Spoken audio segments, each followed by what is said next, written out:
ಪ್ರೀತಿಯುಳ್ಳ ನಮ್ಮ ಸ್ವರ್ಗೀಯ ತಂದೆಯಾದ ದೇವರೇ, ನಿಮ್ಮ ಪರಿಶುದ್ಧವಾದಂತಹ ನಾಮಕ್ಕಾಗಿ ವಂದನೆಗಳನ್ನು ಸಲ್ಲಿಸುತ್ತೇನೆ. ಕರ್ತನೆ, ಈ ಒಂದು ಸಮಯದಲ್ಲಿ ನಿಮ್ಮ ಮಾತುಗಳನ್ನು ಹೇಳುತ್ತಿರುವಂಥ ನನಗೆ, ಕೇಳುತ್ತಿರುವಂಥ ನಿಮ್ಮ ಮಕ್ಕಳಿಗೆ ಬೇಕಾಗಿರುವಂಥ ವಿವೇಕ ಜ್ಞಾನವನ್ನು ಕೊಟ್ಟು ನಿಮ್ಮ ಆತ್ಮನ ಮೂಲಕ ನಮ್ಮನ್ನು ನಡೆಸಬೇಕಾಗಿ ಬೇಡಿಕೊಳ್ಳುತ್ತಾ ಯೇಸು ಕ್ರಿಸ್ತನ ಪರಿಶುದ್ಧವಾದಂತಹ ನಾಮದಲ್ಲಿ ಈ ಪ್ರಾರ್ಥನೆಯನ್ನು ಬೇಡಿ ಹೊಂದಿದ್ದೇನೆ. ಸ್ವರ್ಗೀಯ ತಂದೆಯಾದ ದೇವರೇ, ಆಮೆನ್.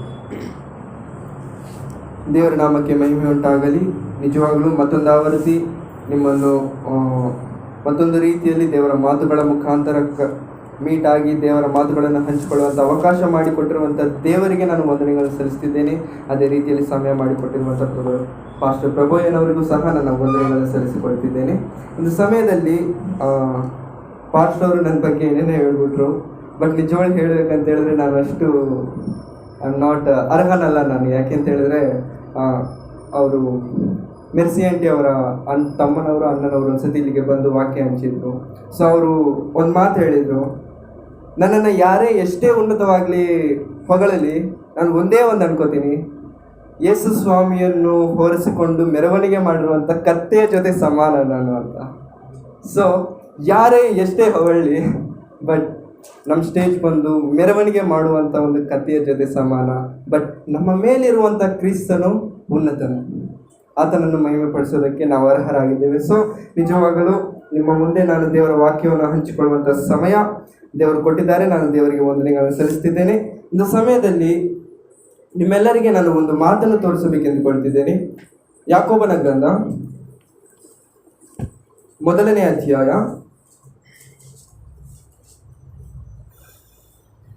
22ನೇ ವಚನ.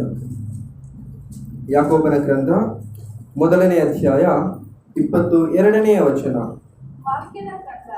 ವಾಕ್ಯದ ಪ್ರಕಾರ ನಡೆಯುವವರಾಗಿರಿ,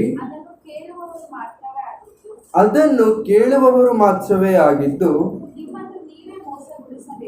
ನಿಮ್ಮನ್ನು ನೀವೇ ಮೋಸಗೊಳಿಸಬೇಡಿರಿ. ನೋಡಿ, ನಮಗೆ ಯಾಕೋಬನ ಗ್ರಂಥ 1ನೇ ಅಧ್ಯಾಯ 22ನೇ ವಚನ ಅಂದಿದ ತಕ್ಷಣ ನಮಗೆ ನೆನಪು ಬರುವಂತಹ ಮಾತು ವಾಕ್ಯದ ಪ್ರಕಾರ ನಡೆಯುವವರಾಗಿರಿ. ಅದೊಂದು ಮಾತು ನಮಗೆ ನೆನಪು ಬರುತ್ತೆ. ಆ ಮಾತಿನ ಅನಂತರ ಇನ್ನೊಂದು ಅಮೂಲ್ಯವಾದಂಥ ಮಾತು ಬರೆಯಲ್ಪಟ್ಟಿದೆ, ಅದನ್ನು ಕೇಳುವವರು ಮಾತ್ರವೇ ಆಗಿದ್ದು ನಿಮ್ಮನ್ನು ನೀವೇ ಮೋಸಗೊಳಿಸಬೇಡಿರಿ. ನಾವು ದೇವರ ವಾಕ್ಯವನ್ನು ಕೇವಲ ಕೇಳುವವರು ಹಾಗೆ ಇದ್ದರೆ ಅದಕ್ಕೆ ರೀಸನ್, ಅದಕ್ಕೆ ನಮಗೆ ಮಾಡುವಂಥ ಒಂದು ಅಪಕಾರ ಏನಂತ ಹೇಳಿದ್ರೆ, ನಮ್ಮನ್ನು ನಾವೇ ಮೋಸ ಮಾಡ್ಕೊಳ್ತೀವಿ. ಯಾರನ್ನೋ ಮೋಸ ಮಾಡೋದಿಲ್ಲ, ನಮ್ಮನ್ನು ನಾವೇ ಮೋಸ ಮಾಡ್ಕೊಳ್ತೀವಿ. ಯಾಕೆ ಅಂತ ಹೇಳಿದ್ರೆ ಅದರ ಪ್ರಕಾರ ನಡೆಯುವವರಾಗಿರ್ಬೇಕು. ನಾವು ಕೇಳುವ ವಾಕ್ಯವನ್ನು ನಮ್ಮ ಹೃದಯದಲ್ಲಿ ಇಟ್ಟುಕೊಂಡು ಅದರ ಪ್ರಕಾರ ನಡೆದರೇನೆ ಆ ವಾಕ್ಯಕ್ಕೆ ಬೆಲೆ.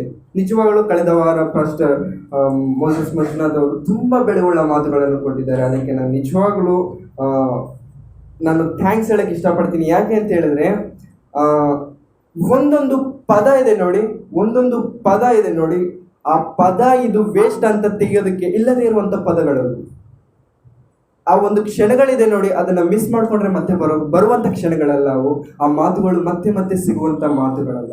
ಯಾಕೆ ಅಂತ ಹೇಳಿದ್ರೆ ನಮ್ಮ ಜೀವನದಲ್ಲಿ ದೇವರು ಒಂದು ಜನನ ಒಂದು ಮರಣ ಕೊಟ್ಟಿದ್ದಾರೆ. ಇವೆರಡರ ಮಧ್ಯದಲ್ಲಿ ನಡೆಯುವಂಥ ಜೀವನವೇ ನಮ್ಮದಾಗಿರುವಂಥದ್ದಾಗಿದೆ.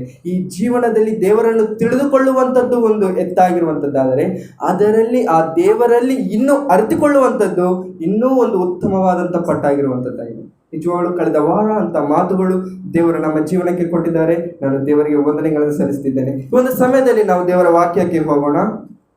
ದೇವರ ವಾಕ್ಯ ರೋಮಾಪುರದವರಿಗೆ ಬರೆದಂತಹ ಪತ್ರಿಕೆ 12ನೇ ಅಧ್ಯಾಯ 1ನೇ ವಚನ. ರೋಮಾಪುರದವರಿಗೆ ಬರೆದಂತಹ ಪತ್ರಿಕೆ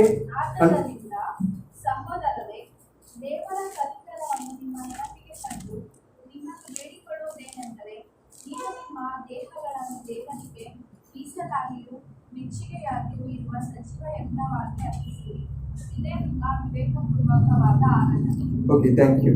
ಭಕ್ತನಾದಂತಹ ಪೌಲನು ರೋಮಾಪುರದಲ್ಲಿದ್ದಂತಹ ಸಭೆಗೆ ಬರೆಯುತ್ತಾ 12ನೇ ಅಧ್ಯಾಯ 1ನೇ ವಚನದಲ್ಲಿ ಈ ರೀತಿ ಹೇಳುತ್ತಿದ್ದಾನೆ, ಆದದರಿಂದ ಸಹೋದರರೇ, ದೇವರ ಕನಿಕರವನ್ನು ನಿಮ್ಮ ನೆನಪಿಗೆ ತಂದು ನಿಮ್ಮನ್ನು ಬೇಡಿಕೊಳ್ಳುವುದು ಏನೆಂದರೆ, ನಾನು ನಿಮಗೆ ಹೇಳ್ತಿಲ್ಲ, ನಾನು ನಿಮ್ಮನ್ನು ಬೇಡಿಕೊಳ್ಳುತ್ತಿದ್ದೇನೆ. ಏನಂತಂದರೆ ಏನಪ್ಪ ವಿಷಯ ಅಂತ ನಾವು ಮುಂದಕ್ಕೆ ಹೋದರೆ, ನೀವು ನಿಮ್ಮ ನಿಮ್ಮ ದೇಹಗಳನ್ನು ದೇವರಿಗೆ ಮೀಸಲಾಗಿಯೂ ಮೆಚ್ಚುಗೆಯಾಗಿಯೂ ಇರುವ ಸಜೀವ ಯಜ್ಞವಾಗಿ ಅರ್ಪಿಸಿರಿ, ಅರ್ಪಿಸಿರಿ. ಇದೇ ನಿಮ್ಮ ವಿವೇಕಪೂರ್ವಕವಾದ ಆರಾಧನೆ.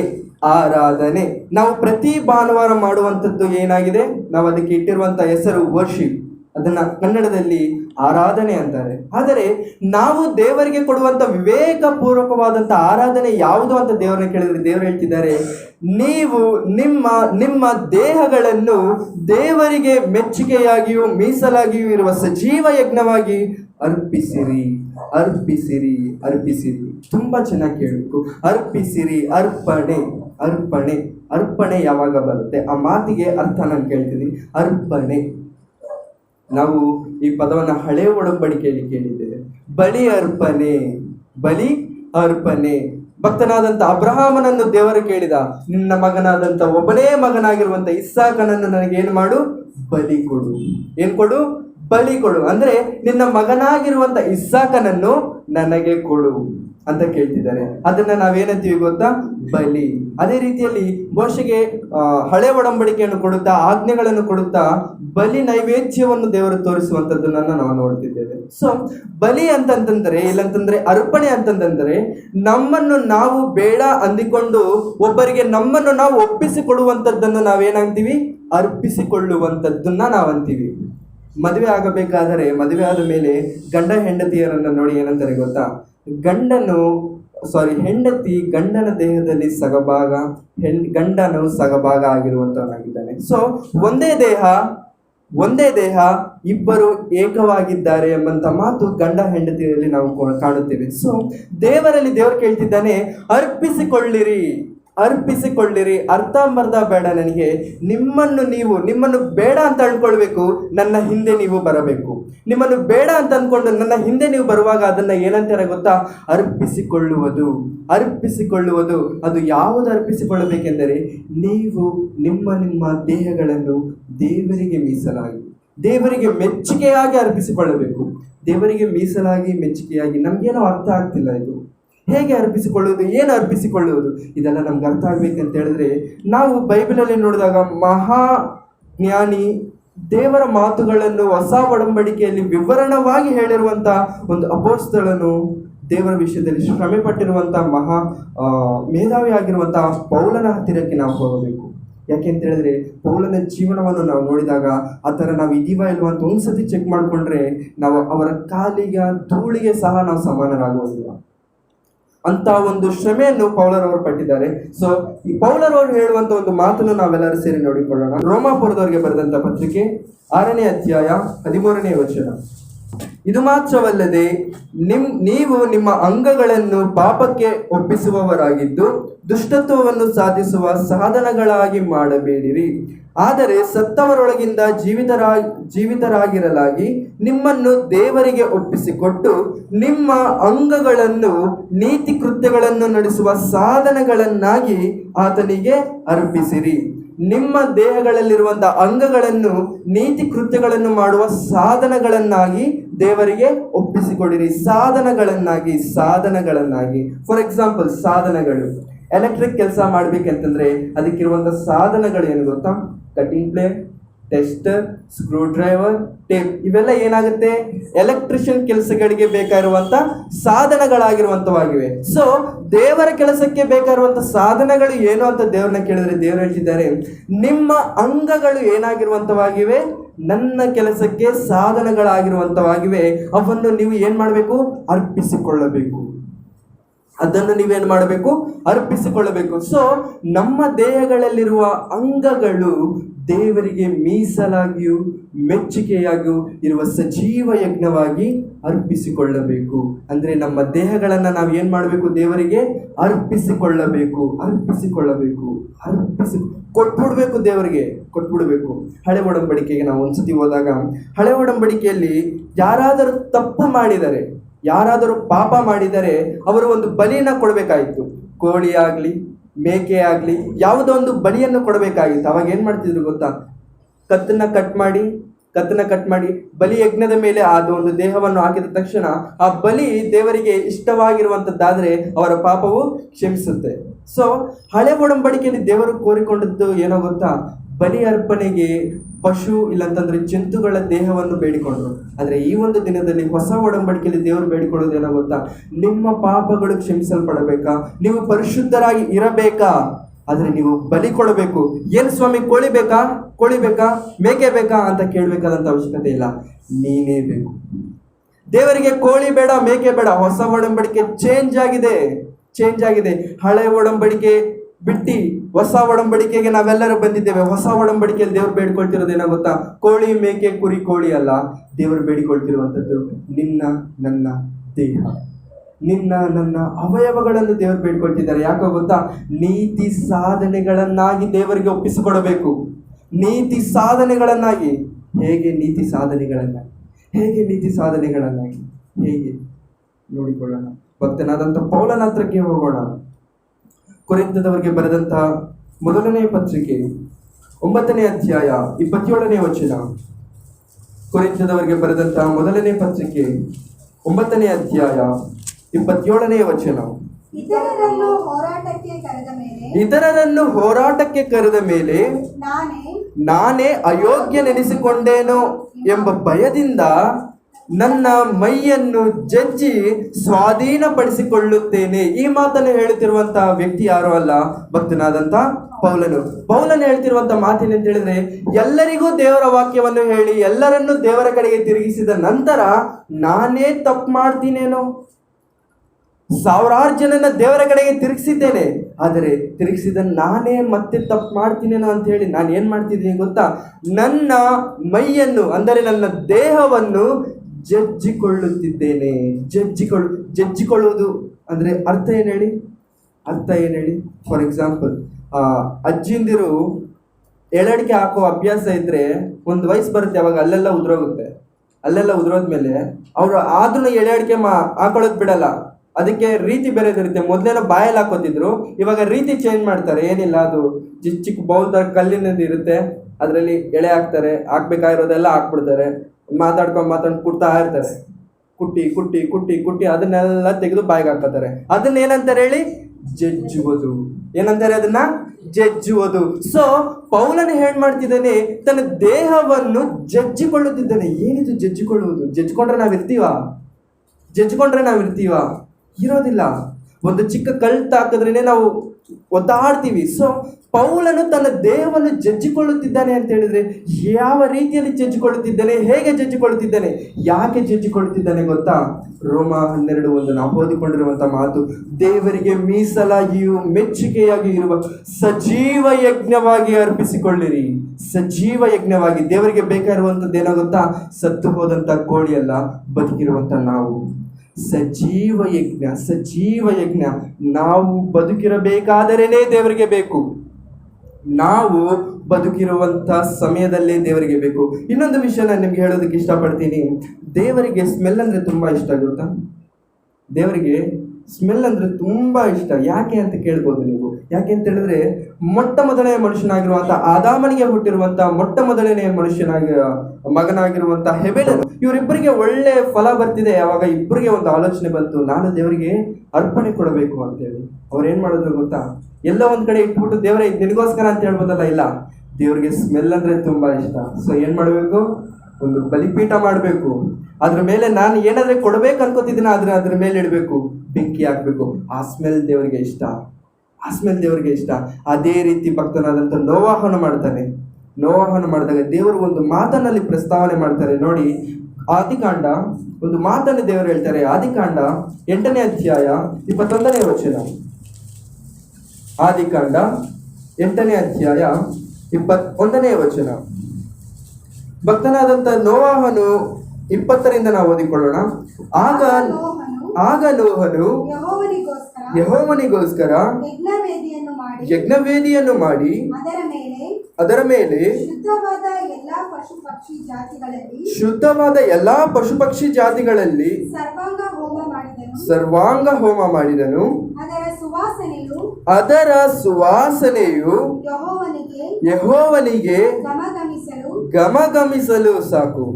ಅದರ ಸುವಾಸನೆಯು, ಯಾವುದರ ಸುವಾಸನೆಯು? ನೋವಾಹನು ಕೊಟ್ಟಿರುವಂಥ ಸರ್ವಾಂಗ ಹೋಮವೆಂಬಂತಹ ಸುವಾಸನೆಯು ದೇವರಿಗೆ ಹೇಗಾಗಿತ್ತು? ಗಮಗಮಿಸಲು.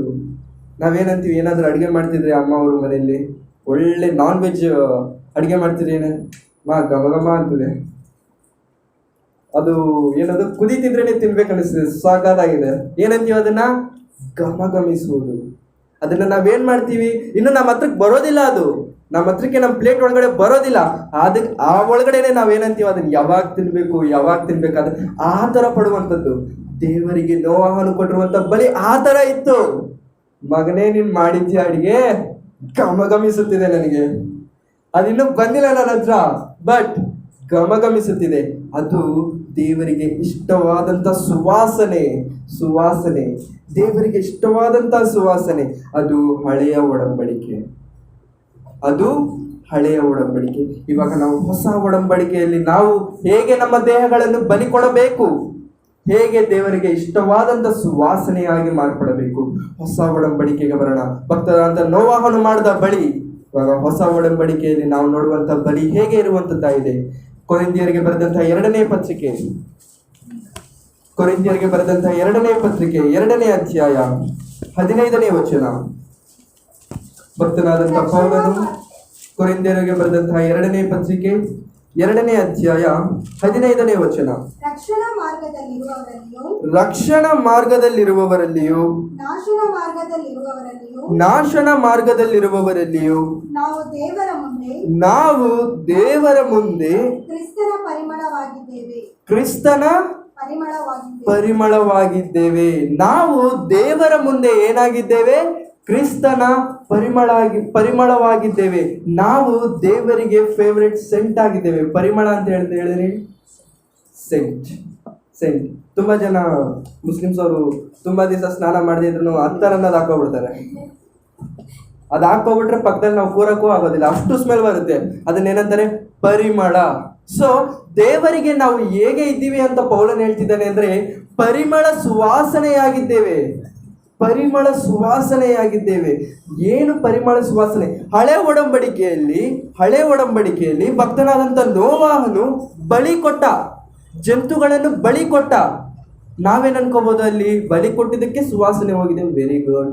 ಬಟ್ ಹೊಸ ಒಡಂಬಡಿಕೆಯಲ್ಲಿ ಎಲ್ಲೂ ಬಲಿ ಕೊಟ್ಟಂಗೆ ಇಲ್ವಲ್ಲ. ಹೊಸ ಒಡಂಬಡಿಕೆಯಲ್ಲಿ ಯಾರಾದರೂ ಯಜ್ಞವೇದಿಯನ್ನು ಕಟ್ಟಿ ದೇವರಿಗೆ ಸರ್ವಾಂಗ ಹೋಮವಾದಂಥ ಬಲಿಯನ್ನು ಕೊಟ್ಟಂಗಿದೆಯಾ? ಹೊಸ ಒಡಂಬಡಿಕೆಯಲ್ಲಿ ಒಂದು ಸಂದರ್ಭನೂ ಇಲ್ಲ. ಮತ್ತೆ ದೇವರಿಗೆ ಭಕ್ತನಾದಂಥ ಪೌಲನು ಹೇಗೆ ಸುವಾಸನೆಯಾಗಿದ್ದ, ಹೇಗೆ ಪರಿಮಳವಾಗಿದ್ದ, ಹೇಗೆ ಅಂತ ಹೇಳಿದ್ರೆ ತನ್ನ ದೇಹವನ್ನು ಸಜೀವ ಯಜ್ಞವಾಗಿ ಅರ್ಪಿಸಿಕೊಂಡ. ಯಾವ ರೇಂಜಲ್ಲಿ ಅರ್ಪಿಸಿಕೊಂಡ್ರು ಗೊತ್ತಾ? ಇನ್ನು ಜೀವಿಸುವವನು ನಾನಲ್ಲ, ನನ್ನಲ್ಲಿ ಕ್ರಿಸ್ತನೇ ಜೀವಿಸುತ್ತಾನೆ. ಇನ್ನು ಜೀವಿಸುವವನು ನಾನಲ್ಲ, ನನ್ನಲ್ಲಿ ಕ್ರಿಸ್ತನೇ ಜೀವಿಸುತ್ತಾನೆ ಎಂಬಂತ ರೇಂಜಲ್ಲಿ ತನ್ನ ದೇಹವನ್ನು ಬಿಟ್ಟುಕೊಟ್ಟು ನಾವು ಓದಿಕೊಂಡ್ವಿ, ನಿಮ್ಮ ಅಂಗಗಳನ್ನು ನೀತಿ ಕೃತ್ಯಗಳಿಗೆ ಅರ್ಪಿಸಿರಿ. ರೋಮಪುರದವರಿಗೆ ಬರೆದಂತ ಪತ್ರಿಕೆ 6:13 ನಾವು ಓದಿಕೊಂಡೆವು. ಏನಂತ? ನಿಮ್ಮ ಅವಯವಗಳನ್ನು, ಅಂಗಗಳನ್ನು ನೀತಿ ಕೃತ್ಯಗಳಿಗೆ ಅರ್ಪಿಸಿಕೊಳ್ಳಿರಿ. ಹೇಗೆ ಒಪ್ಪಿಸಿಕೊಳ್ಳುವುದು? ಹೇಗೆ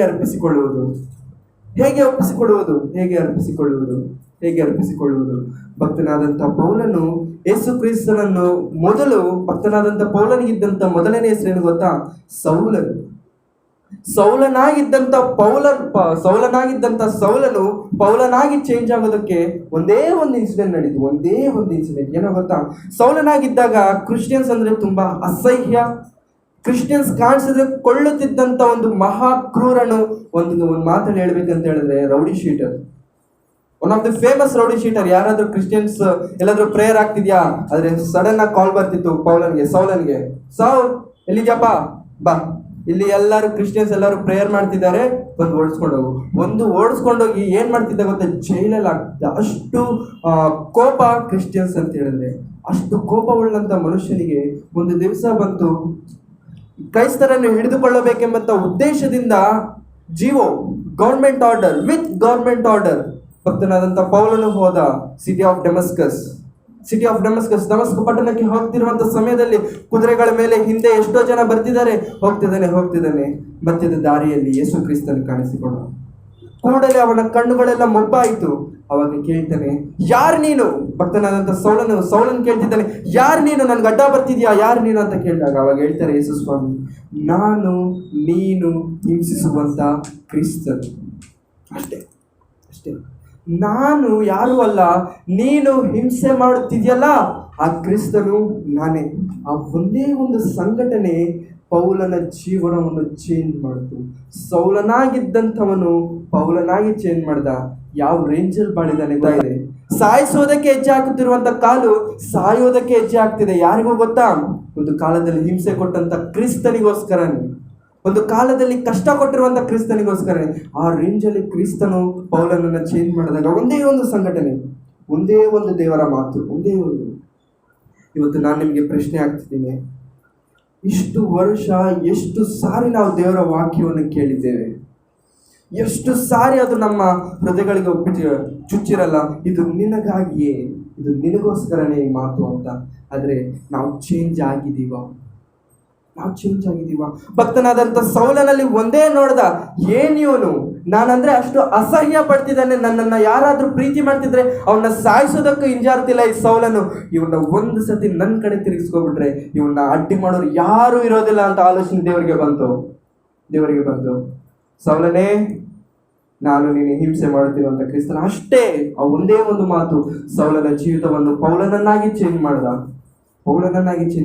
ಒಂದು ಕಾಲದಲ್ಲಿ ಕೈ ಕಾಲು ಕಟ್ ಮಾಡ್ತಿರುವಂತ ಸೌಲನು ಈ ಕಾಲದಲ್ಲಿ ಹೇಗಾಗಿದ್ದಾನೋ ಗೊತ್ತಾ? ಪೌಲನ ಮಾತಲ್ಲೇ ಕೇಳೋಣ. ಕೊರಿಂಥದವರಿಗೆ ಬರೆದಂತ 2ನೇ ಪತ್ರಿಕೆ 11ನೇ ಅಧ್ಯಾಯ 23ನೇ ವಚನ. ಕೊರಿಂಥದವರಿಗೆ ಬರೆದಂತ 2ನೇ ಪತ್ರಿಕೆ 11ನೇ ಅಧ್ಯಾಯ 23ನೇ ವಚನ. ಅವರು ಕ್ರಿಸ್ತನ ಸೇವಕರು, ಅವರಿಗಿಂತ ನಾನು ಹೆಚ್ಚಾಗಿ ಸೇವೆ ಮಾಡುವವನಾಗಿದ್ದೇನೆ. ಬುದ್ಧಿ ಸ್ವಾಧೀನವಿಲ್ಲದವನಾಗಿ ಮಾತಾಡುತ್ತೇನೆ. ಆತನ ಸೇವೆಯಲ್ಲಿ ಅವರಿಗಿಂತ ಹೆಚ್ಚಾಗಿ ಪ್ರಯಾಸ ಪಟ್ಟೆನು.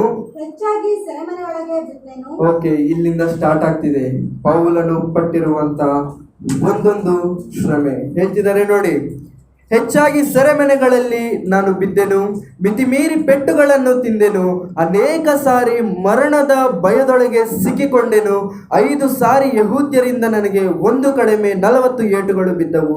3 ಸಾರಿ ಸರ್ಕಾರದವರು ಚಡಿಗಳಿಂದ ನನ್ನನ್ನು ಹೊಡೆಸಿದರು. 1 ಸಾರಿ ಜನರು ನನ್ನನ್ನು ಕೊಲ್ಲುವುದಕ್ಕೆ ಕಲ್ಲೆಸೆದರು. 3 ಸಾರಿ ನಾನಿದ್ದ ಹಡಗವು ಒಡೆದು ಹೋಯಿತು. 1 ರಾತ್ರಿ 1 ಹಗಲು ಸಮುದ್ರದ ನೀರಿನಲ್ಲಿ ಕಳೆದೆನು.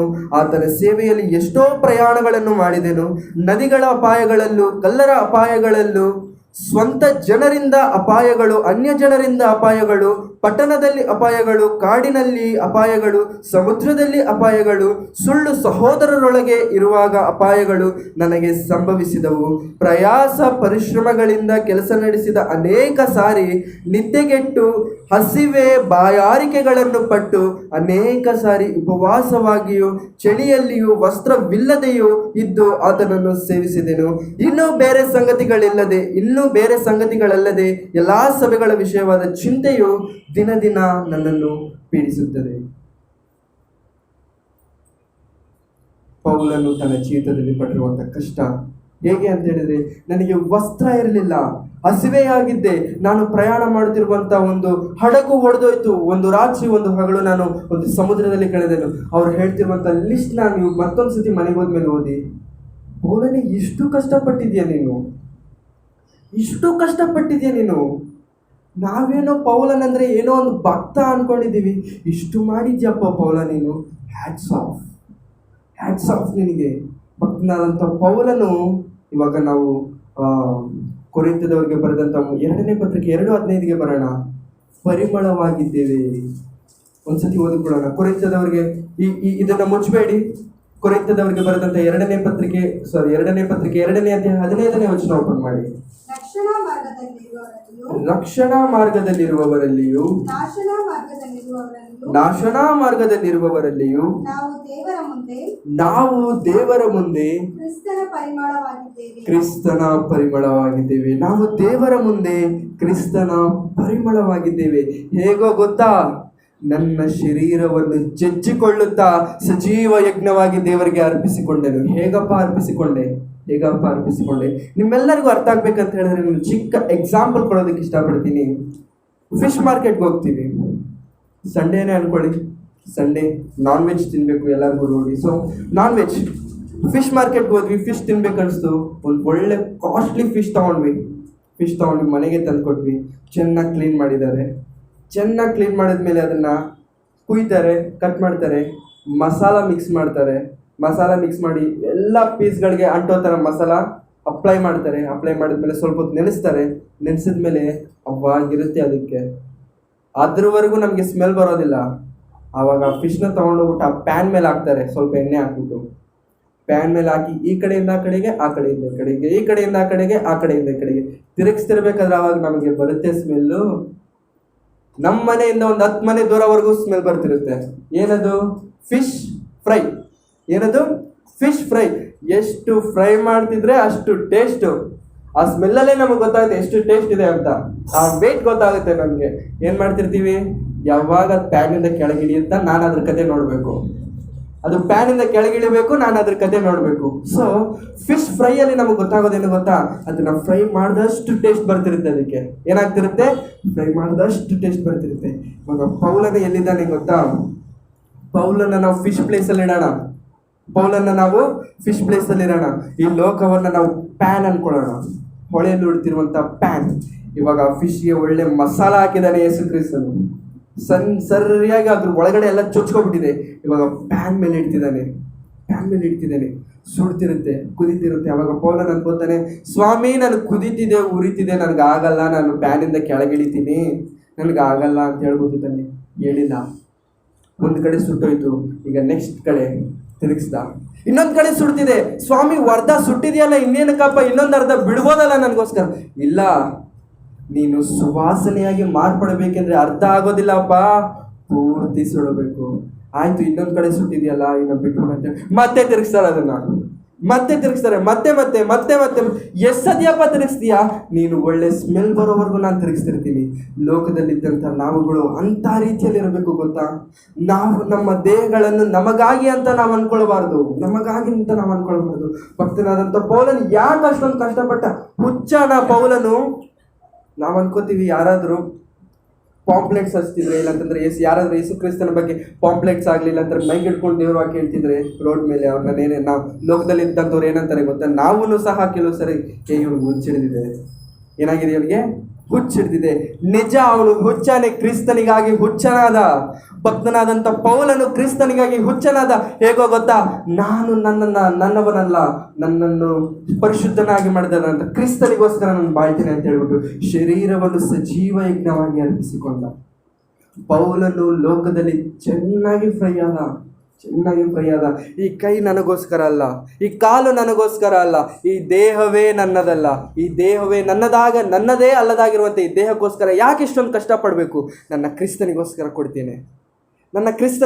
ಕೊಡ್ತೀನಿ ಅಂತ ಪಟ್ಟಿರುವಂಥ ಕಷ್ಟ ನಿಜವಾಗಲೂ ಮಾತಿನಲ್ಲಿ ಆಗದೇ ಇರುವಂಥ ಕಷ್ಟ. ನಾವಿವಾಗ ಓದಿಕೊಂಡಿದ್ದೇವೆ ಕೊರಿಂಥದವರಿಗೆ ಬರೆದಂಥ 2ನೇ ಪತ್ರಿಕೆ 11:23. ಯಾಕೆ ಇಷ್ಟೊಂದು ಕಷ್ಟಪಟ್ಟರು ಪೌಲನು? ಯಾಕೋ ಗೊತ್ತಾ? ನಾನು ನನ್ನ ದೇಹವನ್ನು ದೇವರಿಗೆ ಸಜೀವ ಯಜ್ಞವಾಗಿ ಅರ್ಪಿಸಿಕೊಳ್ಳಬೇಕು. ಸೊ ಇವಾಗ ದೇವರ ವಾಕ್ಯನ ಸ್ವಲ್ಪ ಹೊತ್ತು ಪಕ್ಕಕ್ಕಿಡೋಣ.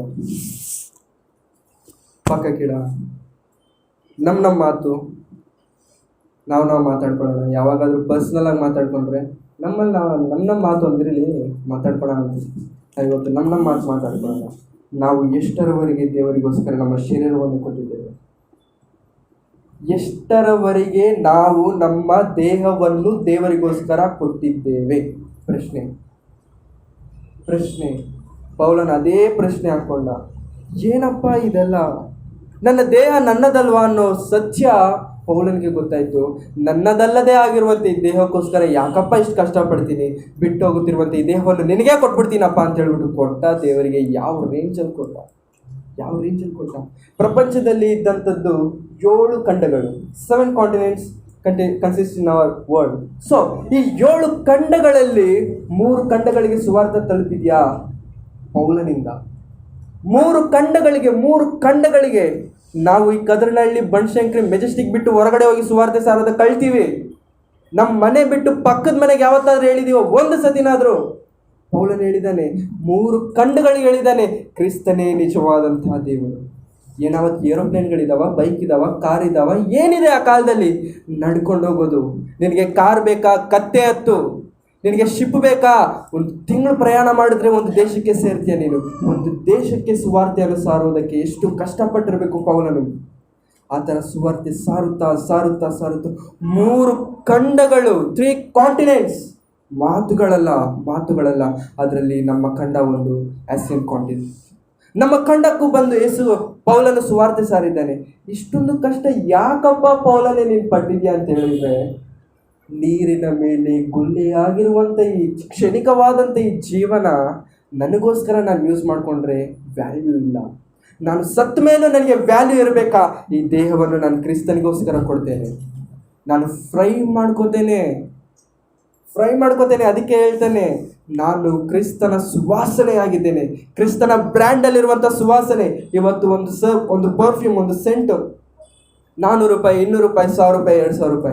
ಇನ್ನೂ ಕಾಸ್ಟ್ಲಿ ಬೇಕಾ? ಪ್ರಪಂಚದಲ್ಲಿ ಅತ್ಯಧಿಕ ಕಾಸ್ಟ್ಲಿ ಉಳ್ಳಂಥ ಪರ್ಫ್ಯೂಮ್ $2000 million. $2000 million. ಅದಕ್ಕೊಂದು ಬ್ರ್ಯಾಂಡ್ ಇದೆ, ಬ್ರ್ಯಾಂಡ್. ಸೊ ನಮ್ಮೆಲ್ಲರಿಗೂ ಯಾರೋ ಗೊತ್ತಾ ಬ್ರ್ಯಾಂಡ್?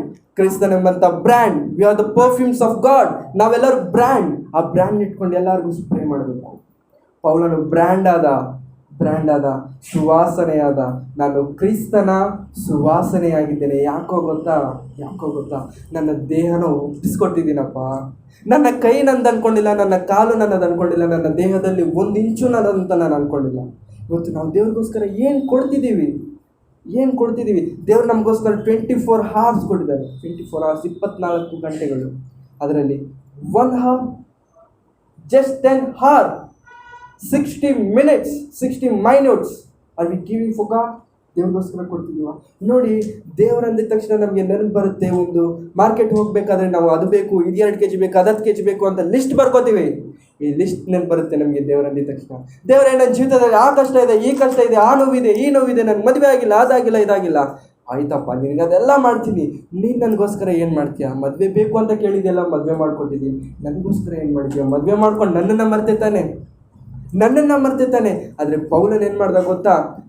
పౌలను ಹೇಳ್ತಾನೆ, తెలుగులో ఈ రీతి ఇರುತ್ತೆ, వివాహము చేసుకొనగోరువాడు మంచిగా ఆలోచించుచున్నాడు, వివాహము చేయకూడదని కోరుచున్నవాడు మరి బాగుగా ఆలోచించుచున్నాడు. ಮದುವೆ ಮಾಡ್ಬೇಕು ಅನ್ಕೋತಿದ್ದಾನ? Very good.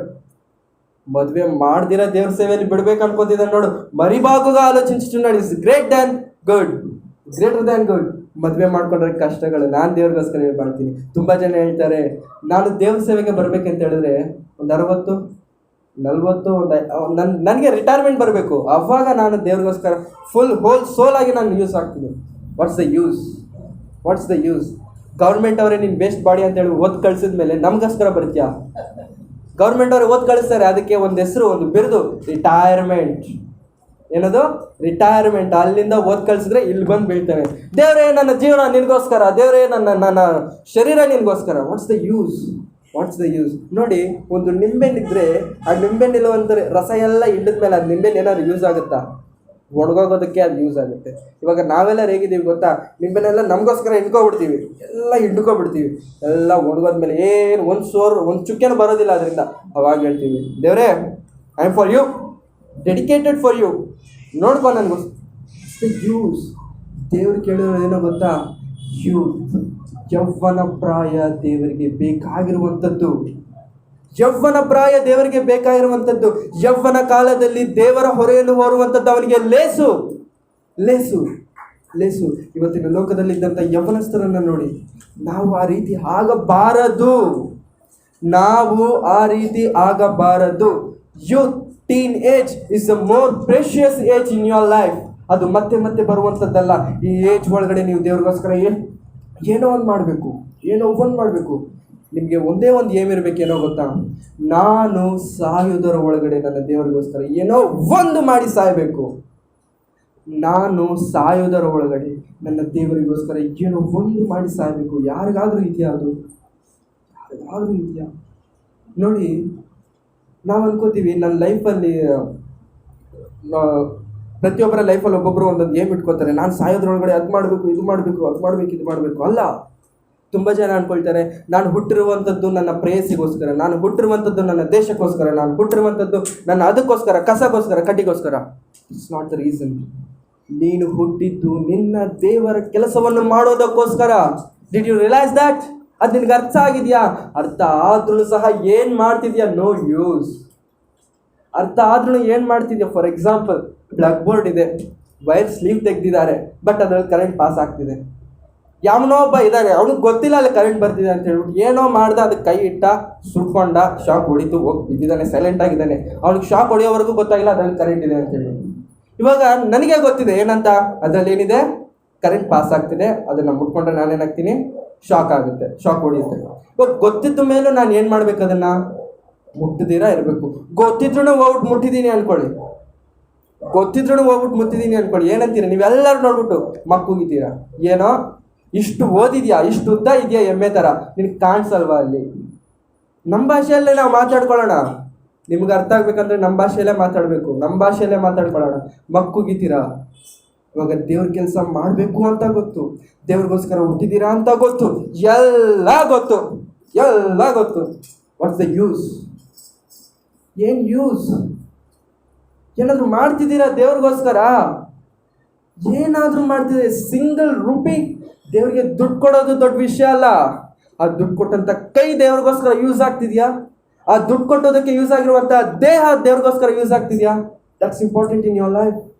ಅದು ತುಂಬ ಪ್ರಾಮುಖ್ಯ ಆಗಿರುವಂಥದ್ದಾಗಿದೆ. ಭಕ್ತನಾದಂಥ ಪೌಲನು ಯಾಕ್ರಿ ಒಂದು ರೇಂಜಲ್ಲಿದ್ದ ಸೌಲನು, ಒಂದು ರೇಂಜ್. ಯಾವ ರೇಂಜ್ ಗೊತ್ತಾ? ಅವ್ರು ನಡೀತಿದ್ರೆ ಗೌರ್ಮೆಂಟ್ ಆಫೀಸರ್ಸು ಸಹ ತಲೆ ಬಾಗಿಸ್ತಿದ್ರು.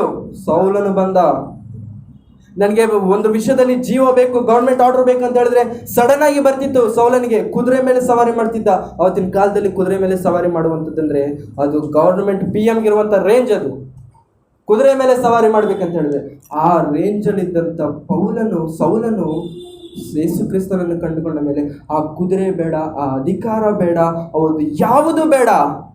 ಏನಪ್ಪ ಮಾಡ್ತೀಯ ಅಂತ ಹೇಳಿದ್ರೆ, ನಾನು ಬಿಡಾರಗಳನ್ನು ಒಳ್ಕೊಂಡು ಬಾಳ್ಬಿಡ್ತೀನಿ, ಸಾಕು, ನನಗದೇ ಬರುತ್ತೆ, ನಾನು ಅದನ್ನು ಉಳ್ಕೊಂಡು ಬಾಳ್ಬಿಡ್ತೀನಿ. ಚಪ್ಪಲಿ ಹೊಳೆಯೋದು ಬರುತ್ತೆ, ಚಪ್ಪಲಿ ಒಳ್ಕೊಂಡು ಬಾಳ್ಬಿಡ್ತೀನಿ ನಾನು. ಯಾಕೋ ಗೊತ್ತಾ? ನನ್ನ ದೇವರಿಗೋಸ್ಕರ. ಆ ಕುದುರೆ ನನ್ನ ಜೊತೆ ಬರಲ್ಲ, ಆ ಗೌರ್ಮೆಂಟ್ ಉದ್ಯೋಗ ನನಗೋಸ್ಕರ ಬರಲ್ಲ, ಅದನ್ನು ಪಕ್ಕಕ್ಕೆ ಇಡ್ತೀನಿ, ನನ್ನ ದೇವರಿಗೋಸ್ಕರ ನಾನು ಒಪ್ಪಿಸ್ಕೊಳ್ತೀನಿ. ಅದನ್ನು ಏನಂತಾರೆ ಗೊತ್ತಾ? ಡೆಡಿಕೇಟ್. ಕನ್ನಡದಲ್ಲಿ ಹೇಳಬೇಕಂತ ಹೇಳಿದ್ರೆ ತ್ಯಾಗ, ಸಮರ್ಪಣೆ. ನೀವು ನಿಮ್ಮ ದೇಹಗಳನ್ನು ದೇವರಿಗೆ ಮೀಸಲಾಗಿಯೂ ಸಜೀವ ಯಜ್ಞವಾದಂಥ ಶರೀರವಾಗಿ ಸಮರ್ಪಿಸಿಕೊಳ್ಳಿರಿ.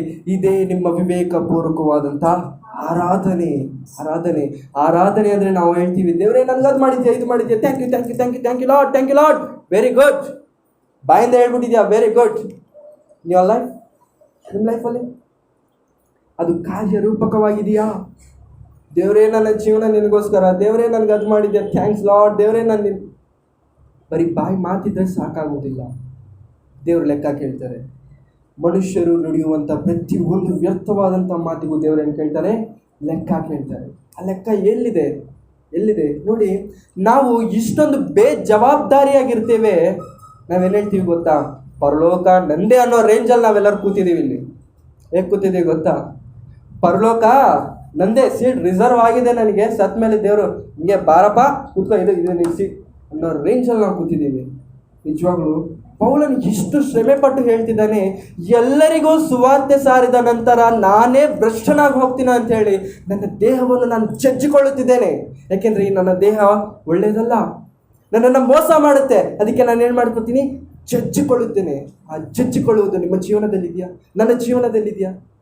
ಎಲ್ಲಿದೆ? ಏನೂ ಇಲ್ಲ. But we are very strong in lord. ಎಷ್ಟು ಧೈರ್ಯವಾಗಿರ್ತೀವಿ ಅಂತ ಹೇಳಿದ್ರೆ ಪರಲೋಕ ನಂದೇ ಅನ್ನೋ ರೇಂಜಲ್ಲಿ ಇರ್ತೀವಿ. ಬಟ್ ಏನು ಮಾಡಬೇಕು ಗೊತ್ತಾ? ನೀವು ನಿಮ್ಮ ದೇಹಗಳನ್ನು ದೇವರಿಗೆ ಕೊಡಬೇಕು. ಫಸ್ಟ್ ದೇವರಿಗೆ ಕೊಡಬೇಕು. ಅದು ಕೊಡ್ದಿರೋ ಪರಲೋಕ ದೇವ್ರು ಕೊಡೋದಿಲ್ಲ. ಅದು ನಿಮ್ಗೆ ಅರ್ಥ ಆಗ್ತಿದ್ಯಾ? ಯೇಸು ಕ್ರಿಸ್ತನು ಬಂದ ಭೂಲೋಕಕ್ಕೆ ಬಂದ ಎಷ್ಟು ವರ್ಷ ಬಾಳ್ದ? 33.5 ವರ್ಷ.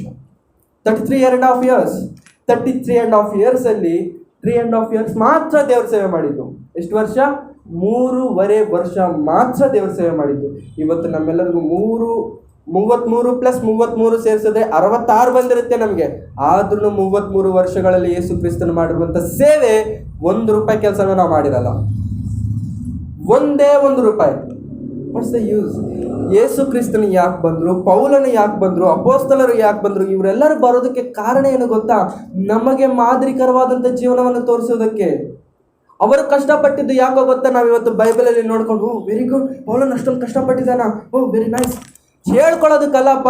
ನೀನು ಅದೇ ಥರ ಆಗಬೇಕು ಅಂತ, ನೀನು ಅದೇ ಥರ ಜಜ್ಜಲ್ಪಡಬೇಕು ಅಂತೇಳಿ. ಯಾಕೆ ನಮಗಿದು ಅರ್ಥ ಆಗ್ತಿಲ್ಲ? ಬೈಬಲ್ ಓದ್ತಿದ್ದೀರಾ? ದೇವ್ರ ಜೊತೆ ಸಮಯ ಕಳೀತಿದ್ದೀರಾ? ಅವಾಗ ಅರ್ಥ ಆಗುತ್ತೆ ಈ ಮಾತುಗಳು. ಅವಾಗ ಅರ್ಥ ಆಗುತ್ತೆ ಪೌಲನು ಯಾಕೆ ಜಜ್ಜಿಕೊಂಡ ತನ್ನ ದೇಹವನ್ನು. ಕ್ರಿಸ್ತನಿಗಾಗಿ ಹುಚ್ಚನಾದ ಲೋಕದಲ್ಲಿ ನೋಡುವಂಥವ್ರು ಅಂತಾರೆ, ಏನು ಇವನು ಪೌಲನು ಹುಚ್ಚ. Yes, is mental in God. ಅವನು ಹುಚ್ಚನೇ ನಿಜವಾಗಲು. ನೋಡಿ, ನಾವು ಪೌಲನ ಹತ್ರ ಬಿಡೋಣ, ಪೌಲನ ಬಿಟ್ಬಿಡೋಣ. ಅಲ್ಲಿ ಇನ್ನೂ ಸ್ವಲ್ಪ ಮುಂದೆ ಬರೋಣ. ಮುಂದೆ ಬಂದರೆ ನಮ್ಮ ದೇಶ, ಭಾರತ ದೇಶ ಒಂದು ಕಾಲದಲ್ಲಿ ಶ್ರೀಮಂತಿಕೆವಾದಂಥ ದೇಶ, ಉನ್ನತವಾದಂಥ ದೇಶ, ವಜ್ರವೈಡೂರ್ಯವನ್ನು ರಾಶಿಗಳಾಗಿ ಮಾರಾಟ ಮಾಡುತ್ತಿದ್ದುವಂಥ ಒಂದು ಘನತೆ ಈ ದೇಶಕ್ಕೆ ಉಂಟು. ಸೊ ಈ ದೇಶಕ್ಕೆ ಕೆಲವರು ಮಿಷನರೀಸ್ ಎಂಬಂಥ ಹೆಸರಿನಲ್ಲಿ ಈ ದೇಶಕ್ಕೆ ಬರುವಂಥದ್ದನ್ನು ನಾವು ಎಲ್ಲರೂ ಕಂಡಿದ್ದೇವೆ. ಸೊ ಆ ಮಿಷನರೀಸನ್ನು ಯಾರೂ ಅಲ್ಲ, ಇಂಗ್ಲೆಂಡಿಂದ, ಜರ್ಮನಿಯಿಂದ, ಫ್ರಾನ್ಸಿಂದ, ಅಮೆರಿಕಾಯಿಂದ ನಮ್ಮ ದೇಶದ ಒಂದು ಕಷ್ಟವನ್ನು ನೋಡಿ ಅಲ್ಲಿಗೆ ನಮಗೆ ಬಂದಿರುವಂಥವರೇ ಈ ಮಿಷನರೀಸ್. ಅವರಲ್ಲಿ ಒಬ್ಬರೇ ನಮ್ಮೆಲ್ಲರಿಗೂ ಗೊತ್ತಿರುವಂಥ ಮದರ್ ತೆರೇಸಾ. ಅವ್ರನ್ನ ನಾವು ಮದರ್ ಅಂತೀವಿ. ಯಾಕೋ ಗೊತ್ತಾ? ಮದರ್ಗಿಂತ ಹೆಚ್ಚಾದಂಥ ಪ್ರೀತಿ ನಮ್ಮ ದೇಶಕ್ಕೆ ತೋರಿಸಿದ್ದಾರೆ. ಅವ್ರ ದೇಶ ಬಿಟ್ಟು ನಮ್ಮ ದೇಶಕ್ಕೆ ಬಂದು ಅಷ್ಟು ಪ್ರೀತಿಯನ್ನು ತೋರಿಸಿದ್ದಾರೆ. ಸೊ ನಾನಿವತ್ತು ಒಂದು ಮಿಷನರಿ ಬಗ್ಗೆ ನಿಮ್ಮೆಲ್ಲರ ಜೊತೆ ಮಾತನಾಡ್ಕೊಳ್ಬೇಕು ಅಂದ್ಕೊಳ್ತಿದ್ದೀನಿ.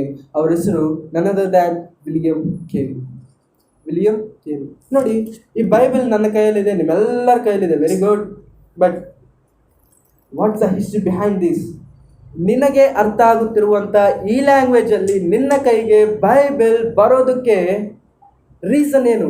ಯಾವತ್ತಾದರೂ ಯೋಚನೆ ಮಾಡಿದ್ದೀರಾ? ನನಗೆ ಅರ್ಥ ಆಗುತ್ತಿರುವಂಥ ಲ್ಯಾಂಗ್ವೇಜಲ್ಲಿ ನನ್ನ ಕೈಗೆ ಬೈಬಲ್ ಬಂದಿದೆ ಅಂದರೆ ಯಾರಪ್ಪ ಇದನ್ನು ಪ್ರಿಂಟ್ ಮಾಡಿದವರು, ಯಾರಪ್ಪ ಇದನ್ನು ಟ್ರಾನ್ಸ್ಲೇಟ್ ಮಾಡಿದಂಥವ್ರು? ಯಾವಾಗಾದರೂ ಯೋಚನೆ ಮಾಡಿದ್ದೀರಾ? ಇವತ್ತು ನಾನು ಅವ್ರ ಬಗ್ಗೆ ನಿಮ್ಗೆ ಹೇಳೋದಕ್ಕೆ ಇಷ್ಟಪಡ್ತೀನಿ. ಮಿಷನರಿ ವಿಲಿಯಂ ಕೇರಿ ಚಪ್ಪಲಿ ಹೊಡ್ಕೊಳ್ತಿದ್ದ. ಏನು ಹೊಡ್ಕೊಳ್ತಿದ್ದ? ಚಪ್ಪಲಿ ಹೊಡ್ಕೊಳ್ತಿರುವಂಥ ಒಂದು ವಿಲಿಯಂ ಕೇರಿಗೆ ಇಂಡಿಯಾಗೆ ಬಂದು ದೇವರ ಸೇವೆ ಮಾಡಬೇಕೆಂತ ಕುತೂಹಲ ಬಂತು. ನಾನು ಕತೆ ಹೇಳ್ತಿಲ್ಲ, ನಿಜವಾಗಿ ನಡೆದಂಥ ಯಥಾರ್ಥ ಸಂಘಟನೆ. ಸೊ ಚಪ್ಪಲಿ ಹೊಡ್ಕೊಳ್ತಿರುವಂಥ ಮನುಷ್ಯನಿಗೆ ಇಂಡಿಯಾಗೆ ಬರಬೇಕೆಂಬಂಥ ಕುತೂಹಲ ಬಂತು. ಇಂಡಿಯಾಗೆ ಬಂದ, ಕೊಯಂಬತ್ತೂರು, ಕೋಲ್ಕತ್ತಾ ಅಲ್ಲಿಗೆ ಬಂದು ಇಳಿದುಕೊಂಡ. ಈ ನನ್ನ ಬೈಬಲ್ ನಮ್ಮ ಕೈಯಲ್ಲಿದೆ ಅಂತ ಹೇಳಿದ್ರೆ ವಿಲಿಯಂ ಕೇರಿ ಪ್ರಾಣ ತ್ಯಾಗ ಅದರಿಂದ ಇದೆ, ವಿಲಿಯಂ ಕೇರಿ ಮಗನ ತ್ಯಾಗ ಅದರಿಂದ ಇದೆ, ವಿಲಿಯಂ ಕೇರಿ ಹೆಂಡತಿಯ ಜೀವನ ಅದರಿಂದ ಇದೆ. ನಾವು ಅನ್ಕೋತೀವಿ ಕೇವಲ ಭಾನುವಾರ ನೆನಪು ಬರುತ್ತೆ ಬೈಬಲ್ ನಮಗೆ. ಕೆಲವರಾದರೆ ಬೈಬಲ್ ತಂದುಕೊಳ್ಳೋದೇ ಇಲ್ಲ. ವಾಟ್ಸ್ ಯೂಸ್ ಅಂತ? ಕೆಲವ್ರಿಗಾದ್ರೆ ನಾಚಿಕೆ ಬೈಬಲ್ನ ಇಟ್ಕೊಂಬರ್ಬೇಕಂತ ಹೇಳಿದ್ರೆ ಬೈಬಲ್ ಏನು ಅನ್ಕೋತಾರೋ ನೋಡಿದ್ರು. ಈ ಬೈಬಲ್ನ ಪಡೆಯೋದಕ್ಕೆ ಸಾವಿರಾರು ಜನರ ಪ್ರಾಣ ಇದೆ ಗೊತ್ತಾ ಇದ್ರ ಹಿಂದೆ? ಅದು ಗೊತ್ತಿದ್ರೆ ಇದನ್ನು ಪಟ್ಕೊಳ್ಳೋದಕ್ಕೆ ನೀವು ಹೆಮ್ಮೆ ಪಡ್ತೀರಾ. ಎಲ್ಲಾದರೂ ಇರು, ಹೆಂಗಾದರೂ ಇರು, ಎಂದೆಂದು ನೀ ಕನ್ನಡಿಗನಾಗು. ದಟ್ಸ್ ದ ನಾನುಡಿ ಆಫ್ ಅವರ್ ಕರ್ನಾಟಕ. ಬಟ್ ನಾನು ಹೇಳ್ತೀನಿ, ಎಲ್ಲಾದರೂ ಇರು, ಹೆಂಗಾದರೂ ಇರು, proud to be a Christian, because Bible ನಮ್ಮ ಕೈಯಲ್ಲಿದೆ. ಅದಕ್ಕೆ ಪ್ರಾಣ ಕೊಟ್ಟಿರುವಂಥವ್ರು ಯಾರೋ ಗೊತ್ತಾ? ಚಪ್ಪಲಿ ಹೊಳ್ಕೊಳ್ಳೋರು. ವಿಲಿಯಂ ಕೇರಿ ಪ್ರಾಣ ಕೊಟ್ಟರೆ ಬಂದಿರುವಂಥದ್ದು ಇದು. ಪ್ರಾಣಕ್ಕೆ ಬೆಲೆ ಇದೆಯಾ ನಮ್ಮ ಹತ್ರ? ನೋಡಿ, ಯಾರಾದರೂ ಫ್ರೆಂಡ್ಸ್ ಮಧ್ಯದಲ್ಲಿ ಯಾವ ಜಗಳದಾಗಲಾಗಲಿ, ಇಲ್ಲಂತಂದರೆ ಯಾವುದಾದ್ರು ಆಕ್ಸಿಡೆಂಟಲ್ಲಾಗಲಿ, ನನ್ನ ಫ್ರೆಂಡ್ ನನಗೋಸ್ಕರ ಅವನೇನಾದರೂ ಪೆಟ್ಟು ತಿಂದರೆ ಆಗಲಿ, ಇಲ್ಲಾಂದರೆ ತುಂಬ ಬ್ಲೀಡಿಂಗ್ ಆಗ್ತಿದ್ರೆ ಅವನ್ನ ನಾವು ತುಂಬ ಇಷ್ಟಪಡ್ತೀವಿ, ಲೈಕ್ ಮಾಡ್ತೀವಿ. ಯಾಕೆ ಅಂತ ಹೇಳಿ ನನಗೋಸ್ಕರ ಅವನ ಲೈಫ್ನ ಸ್ಯಾಕ್ರಿಫೈಸ್ ಮಾಡ್ಕೊಳ್ಳೋದಕ್ಕೆ ಮುಂದೆ ಹೋದ. ಏನಂತ ಹೇಳ್ತೀವಿ? ನನಗೋಸ್ಕರ ಅವ್ನ ಲೈಫ್ ಸ್ಯಾಕ್ರಿಫೈಸ್ ಮಾಡ್ಕೊಳ್ಳೋದಕ್ಕೆ ಮುಂದೆ ಹೋದ. ಏನಾಗ್ತೀನಿ? ಅವನಿಗೋಸ್ಕರ ನಾನು ಏನಾದರೂ ಮಾಡೋದಕ್ಕೆ ಸಿದ್ಧ ಆಗ್ತೀನಿ. ಒಂದು ಸ್ನೇಹಿತನಲ್ಲೇ ನೀನು ಅಷ್ಟೊಂದು ಕಂಡ್ರೆ ಈ ಒಂದು ಅಕ್ಷರಗಳಲ್ಲಿ ನಿಮಗೆ ಕಾಣಿಸಿಲ್ವಾ? ಅಕ್ಷರಗಳಲ್ಲಿ ಒಬ್ಬರ ಪ್ರಾಣ ಇದರಿಂದ ಅಡಗಿದೆ ಅಂತ. ಒಬ್ಬರ ಪ್ರಾಣ, ಒಂದು ಕುಟುಂಬದ ಲೈಫ್ ಇದರಿಂದ ಇದೆ. ಅರ್ಥ ಆಗ್ತಿದೆಯಾ ದೇವರ ಒಂದು ಚಿತ್ತ ನಿಮಗೆ ಅರ್ಥ ಆಗ್ತಿದೆಯಾ? ಅದೊಂದೇ ಮಾಡಿದ್ರ ವಿಲಿಯಂ ಕೇರಿ, ದೇವರ ಕೆಲಸ ಒಂದೇ ಅಲ್ಲದಿರ ಇಂಡಿಯಾನ ನೋಡಿದ. India is one of the ತುಂಬ ಒಂದು ಏನಂತಾರೆ ಸ್ವಂತ ಒಂದು ಆಲೋಚನೆಗಳಿಗೆ ಒಳಗಾಗಿ ಮನುಷ್ಯರನ್ನು ಕೊಳ್ಳುಕೊಳ್ಳುತ್ತಿರುವಂಥ ಸಮಯದಲ್ಲಿ ವಿಲಿಯಂ ಕೆರಿಗೆ ಒಂದು ಆಲೋಚನೆ ಬಂತು, ಇಂಡಿಯಾನ ಚೇಂಜ್ ಮಾಡಬೇಕು, ಇಂಡಿಯಾನ ಚೇಂಜ್ ಮಾಡಬೇಕು. ಆ ಥರ ಚೇಂಜ್ ಮಾಡ್ಕೊಳ್ಬೇಕು ಅಂದ್ಕೊಳ್ಳೋ ಸ್ಥಿತಿಯಲ್ಲಿ ಅವಾಗ ಮಾಡಿರುವಂಥ ಕೆಲಸ ಏನೋ ಗೊತ್ತಾ, ನಮ್ಮ ದೇಶದಲ್ಲಿ ಸತಿ ಸಹಗಮನ ಅನ್ನೋದು ಒಂದಿತ್ತು. ನೀವು ಹಿಸ್ಟ್ರಿ ನೋಡಿದ್ರೆ ನಿಮಗೆ ಗೊತ್ತಾಗುತ್ತೆ ಏನಿರುತ್ತೆ, ಸತಿ ಸಹಗಮನ. ಅವಾಗೇನೋ ಗೊತ್ತಾ, ಗಂಡ ಸತ್ತೋದ್ರೆ ಹೆಂಡತಿನೂ ಅದೇ ಒಂದು ಇದ್ರ ಮೇಲೆ ಕಟ್ಟಿಗೆಗಳ ಮೇಲೆ ಪಾಚ್ಕೊಬಿಟ್ಟು ಮಲಗಿಸ್ಬಿಟ್ಟು ಸಾಯಿಸ್ತಿದ್ರು. ಇದು ಏನಂತಂದರೆ ನಮ್ಮ ಇಂಡಿಯನ್ ಕಲ್ಚರ್. ಅದನ್ನೇನು ಮಾಡ್ತಿದ್ರು ಗೊತ್ತಾ, ತೂಚ ತಪ್ಪದಿಂದ ಅದನ್ನು ಪಾಲನೆ ಮಾಡ್ತಿದ್ರು, ಅದನ್ನು ಬಿಡ್ತಿರ್ಲಿಲ್ಲ. ಸೊ ಅದನ್ನು ಮಾಡಿದ್ರು ಯಾರೋ ಗೊತ್ತಾ. ಇವತ್ತು ಆ ಒಂದು ಸತಿ ಸಹಗಮನ ನಮ್ಮ ಮುಂದೆ ಇಲ್ಲ. ಇನ್ನು ನಮ್ಮ ಅಜ್ಜಿಗಳು ನಮ್ಮ ಕಣ್ಣ ಮುಂದೆ ಕಾಣಿಸ್ತಿದ್ದಾರೆ, ನಮ್ಮ ತಾತಗಳೇ ನಮ್ಮ ಕಣ್ಣ ಮುಂದೆ ಕಾಣಿಸ್ತಿದ್ದಾರೆ. ರೀಸನ್ ಏನೋ ಗೊತ್ತಾ, ಒಂದು ಕಾಲದಲ್ಲಿ ವಿಲಿಯಂ ಕೆರಿ ಸ್ಯಾಕ್ರಿಫೈಸ್ ಮಾಡಿದೆ. ಏನೋ ಗೊತ್ತಾ, ಸತಿ ಸಹಗಮನ ಬೇಡ ಅಂತೇಳಿ ಹೋರಾಟ ಮಾಡ್ದ. ಇವತ್ತು ನಮ್ಮ ಕೈಯಲ್ಲಿ ball pen, ink pen, dot pen, ಆ ಪೆನ್, ಈ ಪೆನ್, ವೆರಿ ಗುಡ್. ಇಷ್ಟು ಪೆನ್ಗಳನ್ನು ನಿಮ್ಮ ಕೈಯಲ್ಲಿ ಕೊಟ್ಟಿದ್ದು ಯಾರೋ ಗೊತ್ತಾ, ನಮ್ಮ ದೇಶಕ್ಕೆ ಪರಿಚಯ ಮಾಡಿದ್ದು ವಿಲಿಯಂ ಕೆರಿ. ನಾವಿವತ್ತು ಟ್ರೈನ್, ಆ ಊರಿಗೆ ಹೋಗ್ಬೇಕಂದ್ರೆ ಈ ಊರಿಂದೇ ಆಗುತ್ತೆ, ಟ್ರೈನ್ಗಳಲ್ಲಿ ನಾವು ಓಡಾಡ್ತಿದ್ದೇವೆ. ಸ್ಟೀಮ್ ಇಂಜಿನ್ ನಮ್ಮ ದೇಶಕ್ಕೆ ಪ್ರಪ್ರಥಮವಾಗಿ ಕಂಡುಕೊಂಡಿರುವಂಥ ಮನುಷ್ಯ ವಿಲಿಯಂ ಕೆರಿ. ಅದೇ ರೀತಿ ನಾವು ಬ್ಯಾಂಕಲ್ಲಿ ದುಡ್ಡಿದೆಯಾ, ಎಷ್ಟು ದುಡ್ಡಿದೆ, ಎಷ್ಟು ಜಮಾ ಮಾಡಿದೆಯೋ, 2 ಕಲ್ಲು ಹಿಂದೆ ಹಾಕೊಳ್ಳಪ್ಪ, 4 ಕಲ್ಲು ಹಿಂದೆ ಹಾಕೊಳ್ಳೋ. ಆ ಕಲ್ಲು ಹಿಂದೆ ಹಾಕೋಬೇಕಂದ್ರೆ ಹಿಂದೆ ಬ್ಯಾಂಕ್ ಇರಬೇಕು. ಸೊ ಆ ಬ್ಯಾಂಕ್ನ ಫಸ್ಟ್ ಆಗಿ ನಮ್ಮ ದೇಶದಲ್ಲಿ ಪ್ರಾರಂಭ ಮಾಡಿದ್ದು ಯಾರೋ ಗೊತ್ತಾ, ವಿಲಿಯಂ ಕೆರಿ. ಇಷ್ಟೊಂದೆಲ್ಲ ಯಾಕೆ ಮಾಡಿದ್ರು William Carey? Not only for us, to our country. ನಮಗೆ ಮಾತ್ರ ಅಲ್ಲ, ನಮ್ಮ ದೇಶಕ್ಕೂ ಉಪಕಾರ ಮಾಡಿದ್ದಾನೆ ವಿಲಿಯಂ ಕೆರಿ. ನಿಜವಾಗ್ಲೂ ಇವತ್ತು ಹೆಣ್ಣು ಮಕ್ಕಳು ಕಾಲೇಜ್ಗೆ ಹೋಗ್ತಿದ್ದಾರಾ, ಸ್ಕೂಲ್ಗೆ ಹೋಗ್ತಿದ್ದಾರಾ, ಅವರು IAS ಆಫೀಸರ್ ಆಗ್ತಿದ್ದಾರಾ? ರೀಸನ್ ಏನು ಗೊತ್ತಾ, ವಿಲಿಯಂ ಕೆರಿ. ಒಂದು ಕಾಲದಲ್ಲಿ ಹೆಣ್ಣು ಹುಡುಗಿರು ಓದಬಾರ್ದು, ವಿದ್ಯೆ ಪಡೆಯಬಾರದು. ಆದರೆ ಈ ಒಂದು ಕಾಲದಲ್ಲಿ ವಿದ್ಯೆ ಪಡಿತಿದ್ದಾರಾ? ವಿಲಿಯಂ ಕೆರಿಗೆ ನೀವು ಥ್ಯಾಂಕ್ಸ್ ಹೇಳಬೇಕು. ಇಷ್ಟು ವಿಷಯಗಳಲ್ಲಿ ವಿಲಿಯಂ ಕೆರಿ ತನ್ನ ಜೀವನವನ್ನು ಸ್ಯಾಕ್ರಿಫೈಸ್ ಮಾಡಿದಾಗ ವಿಲಿಯಂ ಕೆರಿ ಬಗ್ಗೆ ಅವರ ಹೆಸರಾದರೂ ಗೊತ್ತಾ? ಯಾರಿಗಾದರೂ ಹೆಸರಾದರೂ ಗೊತ್ತಾ? ನಾವು ಬೈಬಲಲ್ಲಿರುವಂಥ ಒಬ್ಬೊಬ್ಬರು ಭಕ್ತರ ಹೆಸರೇ ನಮಗೆ ಗೊತ್ತಿಲ್ಲ. ಅಬ್ರಹಾಮ್ ಅಂದರೆ ಯಾರೋ ಗೊತ್ತಿಲ್ಲ, ಇಸಾಕ್ ಅಂದರೆ ಯಾರೋ ಗೊತ್ತಿಲ್ಲ.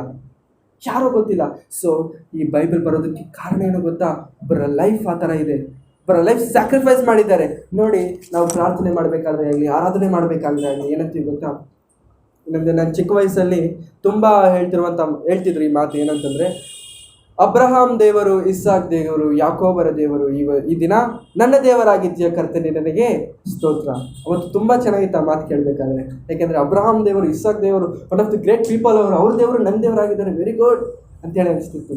ಸೊ ಇವತ್ತು ನನಗೆ ಅನಿಸ್ತಿದೆ ಗೊತ್ತಾ, ಏನಿಸ್ತಿದೆ ಗೊತ್ತಾ, ಅವರು ಎಷ್ಟೋ ಮಾಡಿದ್ರೇ ಅವ್ರನ್ನ ದೇವರು ಅಂತ ಹೇಳ್ಕೊಳ್ಳೋದಕ್ಕೆ ನಾಚಿಕೆ ಪಡ್ತಿಲ್ಲ. ಅರ್ಥ ಆಗ್ತಿದ್ಯಾ? ದೇವರೇ ಹೇಳ್ತಿದ್ದಾನೆ, ನಾನು ಅಬ್ರಹಾಮನ ದೇವರೆಂದು ಎನಿಸಿಕೊಳ್ಳುವುದಕ್ಕೆ ನಾನು ನಾಚಿಕೆ ಪಡುವವನಲ್ಲ.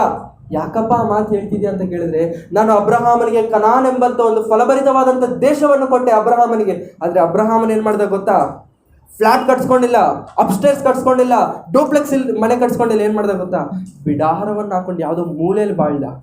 ನಮಗೆ 1 ಎಕರೆ ಇದ್ರೆ ಸಾಕು, ನಮ್ಮ ನಡೆಯೋದಕ್ಕಾಗೋದಿಲ್ಲ. ಜಮೀನ್ದಾರರು ಏನಂತಾರೆ, ಜಮೀನ್ದಾರರು ಏನು ಮಾಡ್ತೀವಿ, ಫ್ಲ್ಯಾಟ್ ಎತ್ಬಿಡ್ತೀವಿ, ಡೂಪ್ಲೆಕ್ಸ್ ಕಟ್ಸ್ಬಿಡ್ತೀವಿ, ಏನಂತೀವಿ, ನನಗಿದ್ದಷ್ಟು ಮನೆ ಯಾರಿಗೂ ಇಲ್ಲ.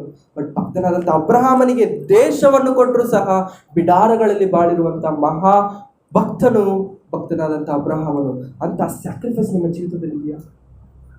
ಸ್ಯಾಕ್ರಿಫೈಸ್, ದೇಶವನ್ನೇ ಕೊಟ್ಟರೆ ದೇಶ ಅದು ನನಗೆ ಅನ್ಕೊಂಡಿಲ್ಲ ಅಬ್ರಹಾಮನು, ದೇಶ ನಂದು ಅನ್ಕೊಂಡಿಲ್ಲ. ದೇವರೇ ನೀನು ಕೊಟ್ಟಿದ್ಯಲ್ಲಪ್ಪ, ಯಾಕಪ್ಪ ಇದು ನನಗೆ ಬೇಡ, ನಾನು ಬಿಡಾರದಲ್ಲಿ ಇರ್ತೀನಿ ಅಂತೇಳಿ ಬಿಡಾರದಲ್ಲಿ ವಾಸ ಮಾಡಿರುವಂಥ ಭಕ್ತನು ಅಬ್ರಹಾಮನು. ಆ ಭಕ್ತನಿಗೆ ದೇವರಾಗಿರುವಂತಹ ದೇವರು ನನಗೆ ದೇವರಾಗಬೇಕಂತ ಹೇಳಿದ್ರೆ ನಾವು ಅಂತ ಕಷ್ಟ ಪಡಬೇಕು ಸರ್. ಅರ್ಥ ಆಗ್ತಿದ್ಯಾ?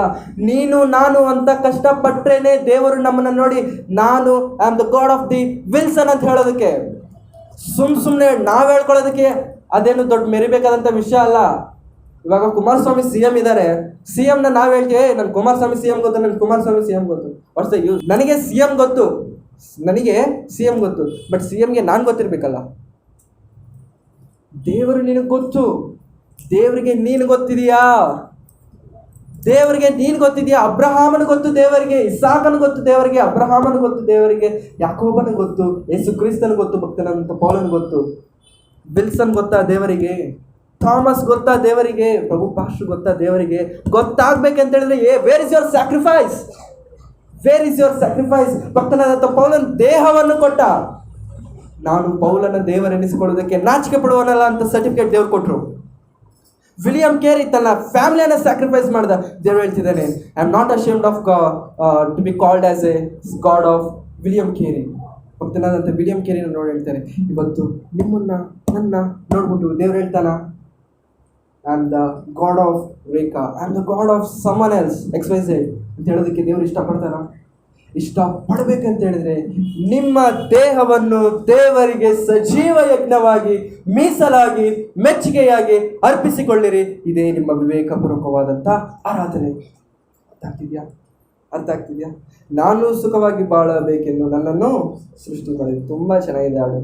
ನಾನು ಸುಖವಾಗಿ ಬಾಳಬೇಕೆಂದು ನನ್ನನ್ನು ಸೃಷ್ಟಿ ಮಾಡಿದೆ. Very good. ನಾವು ಸುಖವಾಗಿ ಬಾಳ್ತಿದ್ದೇವೆ, ಆದರೆ ದೇವ್ರು ಸುಖವಾಗಿದ್ದಾರ? ನಮ್ಮಿಂದ ದೇವ್ರು ಸುಖವಾಗಿದ್ದಾರ? ಯಾವತ್ತಾದರೂ ನೀವು ನೋಡಿ, ಯಾವಾಗಲೂ ನಾವಿಲ್ಲಿದ್ದೇವೆ, ದೇವರಲ್ಲಿದ್ದಾರೆ, ನಾವಿಲ್ಲಿದ್ದೇವೆ, ದೇವರಲ್ಲಿದ್ದಾರೆ. ನಾವು ಯಾವಾಗಲೂ ಹೆಂಗೆ ಯೋಚನೆ ಮಾಡ್ತೀವಿ ಗೊತ್ತಾ? ದೇವರಿಂದ ಏನು ಪಡೆದುಕೊಳ್ಳಬೇಕಂತ ಯೋಚನೆ ಮಾಡ್ತೀವಿ. ಒಂದ್ಸತಿ ಅದು ಸೀನ ರಿವರ್ಸ್ ಮಾಡಿ, ನೀವು ಅಲ್ಲಿಗೆ ಹೋಗಿ ದೇವ್ರನ್ನ ಎಲ್ಲಿಡಿ, ಹೇಗಿರುತ್ತೋ ಯೋಚನೆ ಮಾಡಿ. ದೇವರೇ, ನನ್ನ ಪೊಸಿಷನಲ್ಲಿ ನೀನಿದ್ರೆ ಹೇಗಿರ್ತೀಯ, ನಿನ್ನ ಪೊಸಿಷನಲ್ಲಿ ನಾನಿದ್ರೆ ಹೇಗಿರ್ತೀನಿ ಅಂತ ಹೇಳ್ಬಿಟ್ಟು ಸ್ವಲ್ಪ ಹೊತ್ತು ದೇವ್ರ ಸೀಟ್ನ ನೀವು ತಗೊಳ್ಳಿ. ಅವಾಗ ಗೊತ್ತಾಗುತ್ತೆ ದೇವರ ಪ್ರೀತಿ ಏನಂತ, ಅವಾಗ ಗೊತ್ತಾಗುತ್ತೆ ದೇವರ ಹೃದಯ ಏನಂತೇಳಿ. ಯಾವತ್ತಾದ್ರೂ ಈ ರೀತಿ ಯೋಚನೆ ಮಾಡಿದ್ದೆ? ನನ್ನ ದೇಹ ನನಗೋಸ್ಕರ ಕನ್ನಡಿ ಮುಂದೆ ಹೋದರೆ ಒಂದು ಅರ್ಧ ಗಂಟೆ, ಇನ್ನು ಕೆಲವರಾದರೆ ಒಂದು 3 ಗಂಟೆ ಅದರ ಮುಂದೆನೇ ಕೂತ್ಕೊಂಡು ಮಾಡುವಂಥವ್ರು ಎಷ್ಟೋ ಜನ ಇದ್ದಾರೆ. ನಾನು ಈ ನಡುವೆ ಒಂದು ಕೇಳಿದೆ, ಮಹಾ ಸುಂದರಿ ಅಂತೆ, ಪ್ರಪಂಚದಲ್ಲಿ ಸುಂದರಿ, ಅವ್ರ ಹೆಸರು ನನಗೆ ಗೊತ್ತಿಲ್ಲ. ಸೊ ಅವರು ದಿವಸಕ್ಕೆ 5 to 6 hours ಕೂರ್ತಿದ್ರಂತೆ. ಯಾವುದು ಮುಂದೆ? ಕನ್ನಡಿ ಮುಂದೆ. ಯಾಕೆ? ನಾನು ತ್ರಿಪುರ ಸುಂದರಿ ಅಂತ ಹೇಳಿ. ಏನಂತ? 5 to 6 hours ಕೂಡ್ತಿದ್ದಂತೆ. ಏನು ಮೇಕಪ್ಪು, ಏನಿದು, ಅಯ್ಯೋ ನೋಡೋಕ್ಕೆ ಸಾಕ್ತಿರ್ಲಿ. ಒಂದು ಸೇವಕ ಬಂದ್ರಂತೆ ಅವ್ರ ಹತ್ರ, ಏನಮ್ಮ ನೀನು ಇಷ್ಟೊಂದು ಓವರ್ ಆ್ಯಕ್ಷನ್ ಮಾಡ್ತಿದ್ಯಾ, ನಿನ್ನ ದೇಹ ನಿಂದಲ್ಲ, ಬಿಟ್ಟು ಹೋಗ್ತೀಯಾ, ಯಾಕೆ ಇಷ್ಟೊಂದು ಓವರ್ ಆ್ಯಕ್ಷನ್ ಮಾಡ್ತೀಯ ಅಂತ ಕೇಳಿದ್ರೆ, ನೀನು ಯಾರು ಹೇಳೋದಕ್ಕೆ ಅಂತ ಹೇಳ್ಬಿಟ್ಟು ನೆಗ್ಲೆಕ್ಟ್ ಮಾಡಿಬಿಟ್ರು. ಯಾರು? ಆ ತ್ರಿಪುರ ಸುಂದರಿ. ಸೊ ನೆಗ್ಲೆಕ್ಟ್ ಮಾಡಿದ್ಮೇಲೆ ಒಂದು ಟೈಮ್ ಬಂತು, ಅವಾಗ ಕಾಲಿದೆ ನೋಡಿ, ಕಾಲಲ್ಲಿ ಶುಗರ್ ಹತ್ಕೊಬಿಡ್ತು, ಶುಗರ್ ವ್ಯಾಧಿ. ಒಬ್ಬ ಡಾಕ್ಟರ್ ಹತ್ರ ಹೋಗಿ ತೋರಿಸ್ಬಿಟ್ರೆ ಡಾಕ್ಟರ್ ಅಂದರು, ಅಮ್ಮ ನೀನು ಕಾಲು ತೆಗೆದಾಕಬೇಕು, ಕಾಲು ತೆಗೆದಾಕಬೇಕು, ಇಲ್ಲ ಅಂತಂದರೆ ನಿನಗೆ ಮೈಯೆಲ್ಲ ಹರಡು ಬಿಡುತ್ತೆ, ಕಾಲು ತೆಗಿಬೇಕು. ಹೌದಾ, ನಾನು ಕಾಲು ತೆಗಿಬೇಕಾ, ನಾನು ಕುರುಪಿ ಆಗ್ತೀನ? ಆಗಲೇಬೇಕು, ನೀನಿಲ್ಲ ಅಂದರೆ ನೀನು ಸತ್ತು ಹೋಗ್ತೀಯ. ಸರಿ, ಮತ್ತೆ ಏನು ಮಾಡೋಣ? ಕಾಲು ತೆಗೆಸ್ಕೋಬೇಕು. ಸ್ವಲ್ಪ ದಿನ ಆಯಿತು, ಬಲ್ಗಾಳಿಗೆ ಬಂತು. ಏನು ಬಂತು? ಮತ್ತೆ ಬಲ್ಗಾಳಿಗೆ ಬಂತು, ಮತ್ತೆ ಬಲ್ಗಾಳು ಕಿತ್ಸ್ಕೊಬಿಟ್ಟು. ಇವಾಗ ಏನಿದೆ?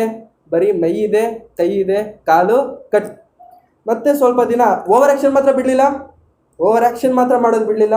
ಸ್ವಲ್ಪ ದಿನ ಆಯಿತು, 2 ಕೈಗೂ ಬಂತು ಒಂದೇ ಸತಿ, 2 ಕೈಗಳಿಗೂ ಬಂತು. ಡಾಕ್ಟ್ರು ಇವಾಗ ಏನು ಮಾಡಬೇಕು? ಏನಿದೆ ಅಮ್ಮ? ಆ್ಯಸ್ ಯೂಶುವಲ್, ಮತ್ತೆ ಕೈಗಳು ಕಿತ್ತಾಕಬೇಕು. ಸರಿ, ಕೈಗಳು ಕಿತ್ತಾಕಬೇಕು. ಹೇಗೆ ಗೊತ್ತಾ? ಕಾಲಿಲ್ಲ, ಕೈ ಇಲ್ಲ, ಬರೀ ತಲೆ ದೇಹ. ಅವಾಗ ಗೊತ್ತಾಯಿತು, ಇಷ್ಟೇನಾ ಈ ಜೀವನ, ನನ್ನ ಬಾಡಿ ಇಷ್ಟೇನಾ ಅಂತ ನೆನೆಸ್ಕೊಂಡ್ಲು ಆ ಒಂದು ತ್ರಿಪುರ ಸುಂದರಿ. ಅವಾಗಿಂದ ಯಾರಪ್ಪ ನನಗೆ ಆ ಸೇವಕ ಹೇಳ್ತವನು? ಒಂದು ಟೈಮಲ್ಲಿ ಹೇಳಿದ್ನಲ್ಲ, ಅಮ್ಮ ನಿನ್ನ ದೇಹ ನಿಂದಲ್ಲ ಅಮ್ಮ, ಓವರ್ ಆ್ಯಕ್ಷನ್ ಮಾಡಬೇಡ. ಎಲ್ಲಪ್ಪ ಆ ಸೇವಕ? ಕರೆಸ್ಕೊಂಡ್ಲು, ಕೇಳಿಸ್ಕೊಂಡ್ಲು. ಅವಾಗ ನಂಬುದ್ಲು ರೀ ದೇವ್ರನ್ನ ನಂಬುದ್ಲು. ಬರೆಯೋದನ್ನು ಕಲ್ತ್ಕೊಂಡ್ಲು. ಕೈ ಇಲ್ಲ, ಬಾಯಲ್ಲಿ ಪೆನ್ನಿಟ್ಕೊಂಡು ಬರೆಯೋದನ್ನ ಕಲ್ತ್ಕೊಂಡ್ಲು. ಬರಿಬೇಕು ಅಂತ ಹೇಳಿದ್ರೆ ಒಂದು ಪೇಪರ್ ಸುತ್ತಲೂ ಒಂದು ರೌಂಡ್ ಹಾಕಿದ್ರೆ ಬರ್ತಿತ್ತು. 1 ಅಕ್ಷರ ಬರಿಬೇಕಂತ ಹೇಳಿದ್ರೆ 1 ರೌಂಡ್ ಹಾಕಬೇಕು. ಅರ್ಥ ಆಗ್ತಿದೆ ನಾನು ಹೇಳ್ತಿರೋದು? 1 ಅಕ್ಷರ ಬರಿಬೇಕಂತ ಹೇಳಿದ್ರೆ ಹಿಂಗೆ ಬಗ್ಗಿ ಬಾಯಲ್ಲಿ ಪೆನ್ನಿಟ್ಕೊಂಡು ಬರಿಬೇಕಂತ ಹೇಳಿದ್ರೆ ಒಂದು ರೌಂಡ್ ಹಾಕ್ಬೇಕು. ಆ ಥರ ಒಂದೊಂದು ಫ್ಯಾಮಿಲಿಗೆ ಅವ್ರಿಗೆ ಗೊತ್ತಿರುವಂಥ ಒಬ್ಬೊಬ್ಬರಿಗೆ ಲೆಟರ್ ಪೋಸ್ಟ್ ಮಾಡೋದನ್ನು ಸ್ಟಾರ್ಟ್ ಮಾಡೋದು. ಲೆಟರ್ ಪೋಸ್ಟ್ ಮಾಡೋದನ್ನು ಬಾಯಿಂದ ಬರಿತಾ ಅವಳು ಹೇಗಾದರೆ ಇದ್ಲೋ ಇವಾಗ ಹೇಗಾದರೆ ಇದ್ದಾಳೋ ಎಂಬಂಥ ವಿಷಯವನ್ನ ಆ ಒಂದು ಲೆಟರಲ್ಲಿ ಪ್ರಸ್ತಾವನೆ ಮಾಡುತ್ತಾ ಆ ಲೆಟರ್ನ ಪೋಸ್ಟ್ ಮಾಡೋದು ಸ್ಟಾರ್ಟ್ ಮಾಡಿದ್ಲು. ಇವತ್ತು ಆ ಲೆಟರ್ಗಳ ಮೂಲಕ 2,000 ಜನ ದೇವ್ರನ್ನ ನಂಬಿದ್ದಾರೆ. 2,000 ಜನ ಕೈ ಕಾಲು ಇಲ್ಲದೆ ಇರುವಂಥ ಒಂದು ಹೆಂಗಸಿನಿಂದ ನಂಬಿರಬೇಕಾದ್ರೆ ಕೈ ಚೆನ್ನಾಗಿದೆ, ಕಾಲು ಚೆನ್ನಾಗಿದೆ, ಅಂದವಾಗಿದ್ದೀರಾ, ಚಂದವಾಗಿದ್ದೀರಾ, ಒಳ್ಳೆ ಆರೋಗ್ಯ ಇದೆ. What's are you doing for God? Is this the life? Are you thinking this the life is the permanent life? ಒಂದು ಕಾಲ ಬರುತ್ತೆ ನೀವು ಬಿಟ್ಟು ಹೋಗ್ತೀರಾ ಸರ್. ಮೇಡಮ್, ಅರ್ಥ ಮಾಡ್ಕೊಳ್ಳಿ. ನಿಮ್ಮ ಲೈಫ್ ನಿಮ್ಮದಲ್ಲ, ನಿಮ್ಮ ದೇಹ ನಿಮ್ಮದಲ್ಲ. ಈ ದೇಹ ದೇವರಿಗೋಸ್ಕರ ಕೊಡಿ, ಸ್ಯಾಕ್ರಿಫೈಸ್ ಮಾಡಿ. ಯೇಸು ಕ್ರಿಸ್ತನ ಯಾಕೆ ಕೊಟ್ಟ? ದೇಹನ ಸ್ಯಾಕ್ರಿಫೈಸ್ ಅಂತೀವಿ ನಾವು. ಅದನ್ನು ಯಾಕೆ ಸ್ಯಾಕ್ರಿಫೈಸ್ ಮಾಡ್ದ? ನಿನ್ನ ದೇಹ ಪರಲೋಕಕ್ಕೆ ಹೋಗ್ಬೇಕಂತ ಹೇಳಿ. ನಿನ್ನ ದೇಹ ಪರಲೋಕಕ್ಕೆ ಹೋಗ್ಬೇಕಂತೇಳಿ. ನಿನ್ನ ದೇಹ ಪರಲೋಕಕ್ಕೆ ಹೋಗ್ಬೇಕಂದ್ರೆ ಏನು ಮಾಡಬೇಕು ಗೊತ್ತಾ? ಕ್ರಿಸ್ತನ ಹಾಗೆ ಸ್ಯಾಕ್ರಿಫೈಸ್ ಮಾಡಬೇಕು. ಪೌಲನಿಗೆ ಅದು ಗೊತ್ತಾಯ್ತು, ಸ್ಯಾಕ್ರಿಫೈಸ್ ಮಾಡ್ದ. ವಿಲಿಯಂ ಕೇರಿಗೆ ಅದು ಗೊತ್ತಾಯ್ತು, ಸ್ಯಾಕ್ರಿಫೈಸ್ ಮಾಡ್ದ. ಆ ಹೆಂಗಸಿಗೆ ಕೊನೆಯ ಕಾಲದಲ್ಲಿ ಗೊತ್ತಾಯ್ತು, ನನ್ನ ಲೈಫ್ ಇದಲ್ಲ ಅಂತೇಳಿ ಅಕ್ಷರಗಳನ್ನು ಕಲ್ತ್ಕೊಂಡು 2,000 ಜನವನ್ನು ದೇವರ ಕಡೆಗೆ ತಿರುಗಿಸಿದರು. What's a grateful life, what's a memorable life. ಅವ್ರನ್ನ ನಾವು ಇವತ್ತು ಹೇಳ್ಕೊಂಡು ಬಾಳ್ತಿದ್ದೀವಿ. ಅವ್ರು ಇವಾಗ ಇದ್ದಾರೋ ಇಲ್ವೋ ನನಗೂ ಗೊತ್ತಿಲ್ಲ, ಹೇಳ್ದಂತ ನನಗೂ ಗೊತ್ತಿಲ್ಲ ಅವ್ರು ಇವಾಗ ಇದ್ದಾರೋ ಇಲ್ವೋ ಅಂತ. ಬಟ್ ಆದ್ರೂ ನಾವು ಹೇಳ್ಕೊಳ್ತಿದ್ದೀವಾ? ನಮ್ಮನ್ನ ನನ್ನನ್ನು ನೋಡಿ ಹೇಳ್ಕೊಳ್ಬೇಕು. ಒಂದು 10,000 ಜನರ ಮುಂದೆನೇ ಹೇಳಬೇಕು, ಒನ್ ಆಫ್ ದಿ ಪರ್ಸನ್ ಇದ್ರು ದೇವ್ರಿಗೋಸ್ಕರ ಡೆಡಿಕೇಟ್ ಮಾಡಿದ್ರು ಅಂತೇಳಿ. ಪೌಲನು ಸತ್ತು ಇದುವರೆಗೆ 2019 ವರ್ಷ ಆಗಿದೆ. ಪೌಲನು ಸತ್ತು 2019 ವರ್ಷಗಳಾಗಿದ್ರು. ಇವತ್ತಿಗೂ ಪೌಲನನ್ನ ಈ ರೇಂಜಲ್ಲಿ ನಾವು ಮಾತಾಡ್ಕೋತಿದ್ದೀವಿ. ಯಾಕೋ ಗೊತ್ತಾ? ಒಂದು ಕಾಲದಲ್ಲಿ ನನ್ನ ದೇಹ ನನಗೋಸ್ಕರ ಅಲ್ಲ ಅಂತ ಹೇಳಿ ಸ್ಯಾಕ್ರಿಫೈಸ್ ಮಾಡಿದ್ರು. ಸ್ಯಾಕ್ರಿಫೈಸರಿ ಲೈಫ್. ನಮ್ಮ ಪ್ರಕೃತಿ ನಮಗೋಸ್ಕರ ತಮ್ಮ ಜೀವನವನ್ನು ಸ್ಯಾಕ್ರಿಫೈಸ್ ಮಾಡ್ತಿದೆ. ಕೋಳಿ ನಮಗೋಸ್ಕರ ಜೀವನವನ್ನು ಸ್ಯಾಕ್ರಿಫೈಸ್ ಮಾಡ್ತಿದೆ. ಮೇಕೆ ಜೀವನವನ್ನು ನಮಗೋಸ್ಕರ ಸ್ಯಾಕ್ರಿಫೈಸ್ ಮಾಡ್ತಿದೆ. ಗಾಳಿ ನಮಗೋಸ್ಕರ ಜೀವನವನ್ನು ಸ್ಯಾಕ್ರಿಫೈಸ್ ಮಾಡ್ತಿದೆ. ಆ ಒಂದು ನಾವು ತರಕಾರಿಯಲ್ಲಿ ನಾವು ಜೀವ ಇಲ್ಲ ಅಂತ ಹೇಳ್ಕೊಳ್ತೀವಿ, ಬಟ್ ತರಕಾರಿಯಲ್ಲಿ ಜೀವ ಇದೆ. ಆ ಜೀವವುಳ್ಳಂಥ ತರಕಾರಿಗಳು ಸಹ ಅವರ ಜೀವನವನ್ನು ನಮಗೋಸ್ಕರ ಸ್ಯಾಕ್ರಿಫೈಸ್ ಮಾಡಿದಾಗ, ಇಷ್ಟೊಂದು ಸ್ಯಾಕ್ರಿಫೈಸ್ ನಮ್ಮ ಹಿಂದೆ ಇರಬೇಕಾದ್ರೆ ವೈ ಆರ್ ಯು ಫಾರ್? ನೀನು ಯಾರಿಗೋಸ್ಕರ? ನೀನು ಯಾರಿಗೋ ಒಬ್ಬರಿಗೆ ಸ್ಯಾಕ್ರಿಫೈಸ್ ಮಾಡಬೇಕು ಅಂತ ಉದ್ದೇಶ. ಯಾರಿಗೆ ಸ್ಯಾಕ್ರಿಫೈಸ್ ಮಾಡ್ತಿದ್ಯಾ? ಹೆಂಡತಿಗೆ, ಮಕ್ಕಳಿಗೆ, ದೇಶಕ್ಕೆ? ಪಕ್ಕಕ್ಕಿಡಿ. ದೇವರಿಗೆ ಏನು ಮಾಡಿದ್ದೀನಿ ಇವತ್ತು ನೀವು ಮರಿಬಾರ್ದು. ದೇವರೇ, ನನ್ನ ಜೀವನದ ಮೂಲಕ ನೀವು ಏನು ಪಡೆದುಕೊಂಡಿದ್ದೀರಾ ಅಂತ ದೇವ್ರನ್ನ ಪ್ರಶ್ನೆ ಕೇಳಿ. There will be a zero balance in your account. Zero balance. Account close ಆಗುತ್ತೆ. ಒಂದು ದಿವಸ ಬಂದರೆ ಅಕೌಂಟ್ ಕ್ಲೋಸ್ ಆಗುತ್ತೆ. ಆ ಕ್ಲೋಸ್ ಆಗೋ ಅಷ್ಟೊತ್ತರಲ್ಲಿ ನೀವು ಜಮಾ ಮಾಡ್ಕೊಳ್ಬೇಕು. ಸಿದ್ಧರಾಗಿದ್ದೀರಾ? ನೋಡಿ, ಲೋಕದಲ್ಲಿದ್ದಂಥವ್ರನ್ನ ನೋಡಿದ್ರೆ ನಾವು ಅವ್ರ ಥರ ಬಾಳ್ಬೇಕು ಅನಿಸುತ್ತೆ. ಅವ್ರ ಥರ ಡ್ರೆಸ್ಸಿಂಗ್ ಮಾಡಬೇಕು, ಅವ್ರ ಥರ ಹೇರ್ ಸ್ಟೈಲ್ ಮಾಡಬೇಕು, ಅವ್ರ ಥರ ನನ್ನ ಸ್ಟೈಲ್ ಇರಬೇಕು. Very good. ಭಕ್ತನಾದಂಥ ಪೌಲನ್ನ ನೋಡಿದ್ರೆ ಯಾಕೆ ಅನಿಸ್ತಿಲ್ಲ ನಾನು ಅವ್ರ ಥರ ಬಾಳ್ಬೇಕು ಅಂತೇಳಿ? ಭಕ್ತನಾದಂಥ ವಿಲಿಯಂ ಕೇರಿನ ನೋಡಿದ್ರೆ ಯಾಕೆ ಅನಿಸ್ತಿಲ್ಲ ನೀವು ಅವ್ರ ಥರ ಬಾಳ್ಬೇಕು ಅಂತೇಳಿ? ಯಾಕೆ ಅನಿಸಲ್ಲ ನಿಮಗೆ? Are you not sacrificing your life? Sacrifice ಇರಬೇಕು. ನೋಡಿ, ನೀವು ಇವತ್ತು ಕೈಯಲ್ಲಿ ಬೈಬಲ್ ಹಿಡ್ಕೊತಿದ್ದೀರಾ ಅಂತ ಹೇಳಿದ್ರೆ ಎಷ್ಟೋ ಜನ ಪ್ರಾಣ ತ್ಯಾಗ ಇದೆ. ಇವತ್ತು ನೀವೆಲ್ಲರೂ ಈ ಥರ ಕೂತ್ಕೊಂಡು ಕೇಳ್ತಿದ್ದೀರಾ ದೇವರ ವಾಕ್ಯ. ಅರ್ಥ ಆಗ್ತಿದ್ಯಾ? ಸ್ಯಾಕ್ರಿಫೈಸ್. ರೋಮಾಪುರದವರಿಗೆ ಬರೆದಂಥ ಪತ್ರಿಕೆ 12:1 ಮತ್ತೊಂದು ಆವೃತ್ತಿ ಓದಿಕೊಳ್ಳೋಣ. ರೋಮ 12:1 ದಯಮಾಡಿ ಯಾರಾದರೂ ಗಟ್ಟಿಯಾದ ಸ್ವರದಿಂದ ಓದಿ. ರೋಮ 12:1. ಆದದರಿಂದ ಸಹೋದರರೇ, ದೇವರ ಕನಿಕರವನ್ನು ನಿಮ್ಮ ನೆನಪಿಗೆ ತಂದು ನಿಮ್ಮನ್ನು ಬೇಡಿಕೊಳ್ತಿದ್ದೀನಿ. ನಿಮ್ಮನ್ನು ಬೇಡಿಕೊಳ್ತಿದ್ದೇನೆ. ಏನಂತ ಹೇಳಿದ್ರೆ, ನೀವು ನಿಮ್ಮ ದೇಹಗಳನ್ನು ದೇವರಿಗೆ ಮೀಸಲಾಗಿಯೂ ಮೆಚ್ಚುಗೆಯಾಗಿಯೂ ಇರುವ ಸಜೀವ ಯಜ್ಞವಾಗಿ ಅರ್ಪಿಸಿಕೊಳ್ಳಿರಿ. ಇದೇ ನಿಮ್ಮ ವಿವೇಕಪೂರ್ವಕವಾದಂಥ ಆರಾಧನೆ. God wants this. ದೇವರು ಬೇಡ್ಕೊಳ್ತಿರೋದು ಇದು. ನೀವು ನಿಮ್ಮ ದೇಹಗಳನ್ನು ದೇವರಿಗೆ ಮೀಸಲಾಗಿಯೂ ಮೆಚ್ಚುಗೆಯಾದಂಥ ಸಜೀವ ಯಜ್ಞವಾಗಿ ಅರ್ಪಿಸಿಕೊಳ್ಳಿರಿ. ಭಕ್ತನಾದಂಥ ಪೌಲನು ಫ್ರೈ ಆದ. ಯಾಕಪ್ಪ ಫ್ರೈ ಆದ ಅಂತ ಕೇಳಿದ್ರೆ, ನನ್ನ ದೇವರಿಗೋಸ್ಕರ. This answer will be for my God. ನನ್ನ ದೇವರಿಗೋಸ್ಕರ. ನೀವು ಹೇಳ್ತೀರಾ, ನನ್ನ ದೇವರೇ ಬರೀ ಬಾಯಿ ಮಾತಿನಿಂದ ನನ್ನ ದೇವರೇ ಅಂತ ನೀವು 10 ಜನರ ಮುಂದೆ ಹೇಳ್ತೀರಾ. ನನ್ನ ಯೇಸು ಕ್ರಿಸ್ತನವರು ರಕ್ಷಕನು ನನಗೋಸ್ಕರ ಎದ್ದು ಬಂದಿದ್ದಾನೆ ಅಂತ. ಬೈಬಲ್ ಹಿಡ್ಕೊಳ್ಳೋದಕ್ಕೆ ನಾವು ನಾಚಿಕೆ ಪಡ್ತೀವಿ. ಇವತ್ತು ಬೈಬಲ್ ಹಿಡ್ಕೊಳ್ಳೋದಕ್ಕೆ ನಾಚಿಕೆ ಪಡ್ತೀವಿ. ಯಾರಿಗಾದ್ರೂ ಹೇಳ್ತೀವೋ ನಾವು ಕ್ರಿಸ್ತನ ಬಗ್ಗೆ, ನನ್ನ ಫ್ರೆಂಡ್ಸ್ ಏನು ಅನ್ಕೋತಾರೋ, ನನ್ನ ಫ್ರೆಂಡ್ಸ್ ಸರ್ಕಲ್ ಏನು ಅನ್ಕೋತಾರೋ, ಯಾರೇ ಏನೇ ಅಂದ್ಕೊಂಡ್ರೂ ಸಹ ನಿಮ್ಮ ಒಂದು ಚಿತ್ತನ ಬಿಡಕ್ಕೆ ಹೋಗಬೇಡಿ. ದೇವರ ಚಿತ್ತ ನಿಮ್ಮ ಜೀವನಗಳ ಮೂಲಕ ನೆರವೇರಿಸುವಂಥ ಸಮಯ ಆಸನ್ನವಾಗಿರುವಂಥ ಟೈಮ್. ವಿಲಿಯಂ ಕೇರಿ ಇಂಡಿಯಾಗೆ ಬಂದು ಅಷ್ಟು ಕೆಲಸ ಮಾಡ್ತಿದ್ರೆ, ಹೆಂಡತಿ ಸತ್ತೋದ್ರೂ ನಿಲ್ಲಿಸದೆ ದೇವ್ರ ಸೇವೆ ಮಾಡ್ತಿದ್ರೆ, ಲೋಕದಲ್ಲಿ ಇದ್ದಂಥವ್ರು ಎಲ್ಲರೂ ಏನು ಅಂದ್ಕೊಂಡಿರ್ಬೋದು? ಏನಪ್ಪ ವಿಲಿಯಂ ಕೇರಿ, ಹುಚ್ಚಿಡ್ತಿದ್ಯಾ ನಿನಗೆ? ಹೆಂಡತಿ ಹುಚ್ಚಿ ಆದ್ಲು, ಮಗ ಸತ್ತೋದ, ನಿನ್ನ ಪ್ರಿಂಟಿಂಗ್ ಪ್ರೆಸ್ ಸುಟ್ಟೋಗಿದೆ, ಆದ್ರೂ ನೀನು ಬಿಡಲ್ವಾ? ಬಿಡೋದಿಲ್ಲ. ನನ್ನ ದೇವರು ಸಜೀವನು, ನಾನು ಅವ್ರನ್ನ ಪ್ರಕಟಣೆ ಮಾಡ್ತೀನಿ. ಭಕ್ತನಾದಂಥ ಯೋಬನ ಹತ್ರಕ್ಕೆ ಅವ್ರು ಹೆಂಡತಿ ಬಂದು ಏನು ನೀನು ಇನ್ನೂ ನಿನ್ನ ದೇವರನ್ನು ಬಿಡದೇ ಇದೆಯಾ? ನಿನ್ನ ದೇವರನ್ನು ದೂಷಿಸಿ ಸಾಯಿ. ನಿನ್ನ ದೇವರನ್ನು ಸುಮ್ಮನೆ ಸಾಯ್ಬೇಡ. ದೂಷಿಸೇ ಸಾಯ್ಬೇಕು ನೀನು. ಏನಂತ? ದೇವ್ರನ್ನ ಬೈದ್ಬಿಟ್ಟು ಸಾಯ್ಬೇಕು. ಒಬ್ಬ ಭಕ್ತನಾದಂಥ ಯೋಬನು ಹೇಳುವಂಥ ಮಾತೇನು ಗೊತ್ತಾ? ದೇವರಿಂದ ಉಪಕಾರಗಳನ್ನು ತೆಗೆದುಕೊಳ್ಳುತ್ತಿರುವಂಥ ನೀನು ದೇವರಿಂದ ಬರುವಂಥ ಕಷ್ಟಗಳನ್ನು ತೆಗೆದುಕೊಳ್ಳೋದಕ್ಕೆ ನೀನು ಯೋಗ್ಯನಲ್ಲವಾ? ಯೋಗ್ಯನಲ್ಲವಾ? ಯೋಗ್ಯನು ನೀನು. ನಾನು ಬೆತ್ತಲೆಯಾಗೆ ಬಂದೆನು, ಬೆತ್ತಲೆಯಾಗೆ ಹೋಗುತ್ತೇನೆ, ಈ ಲೋಕ ನನ್ನದಲ್ಲ.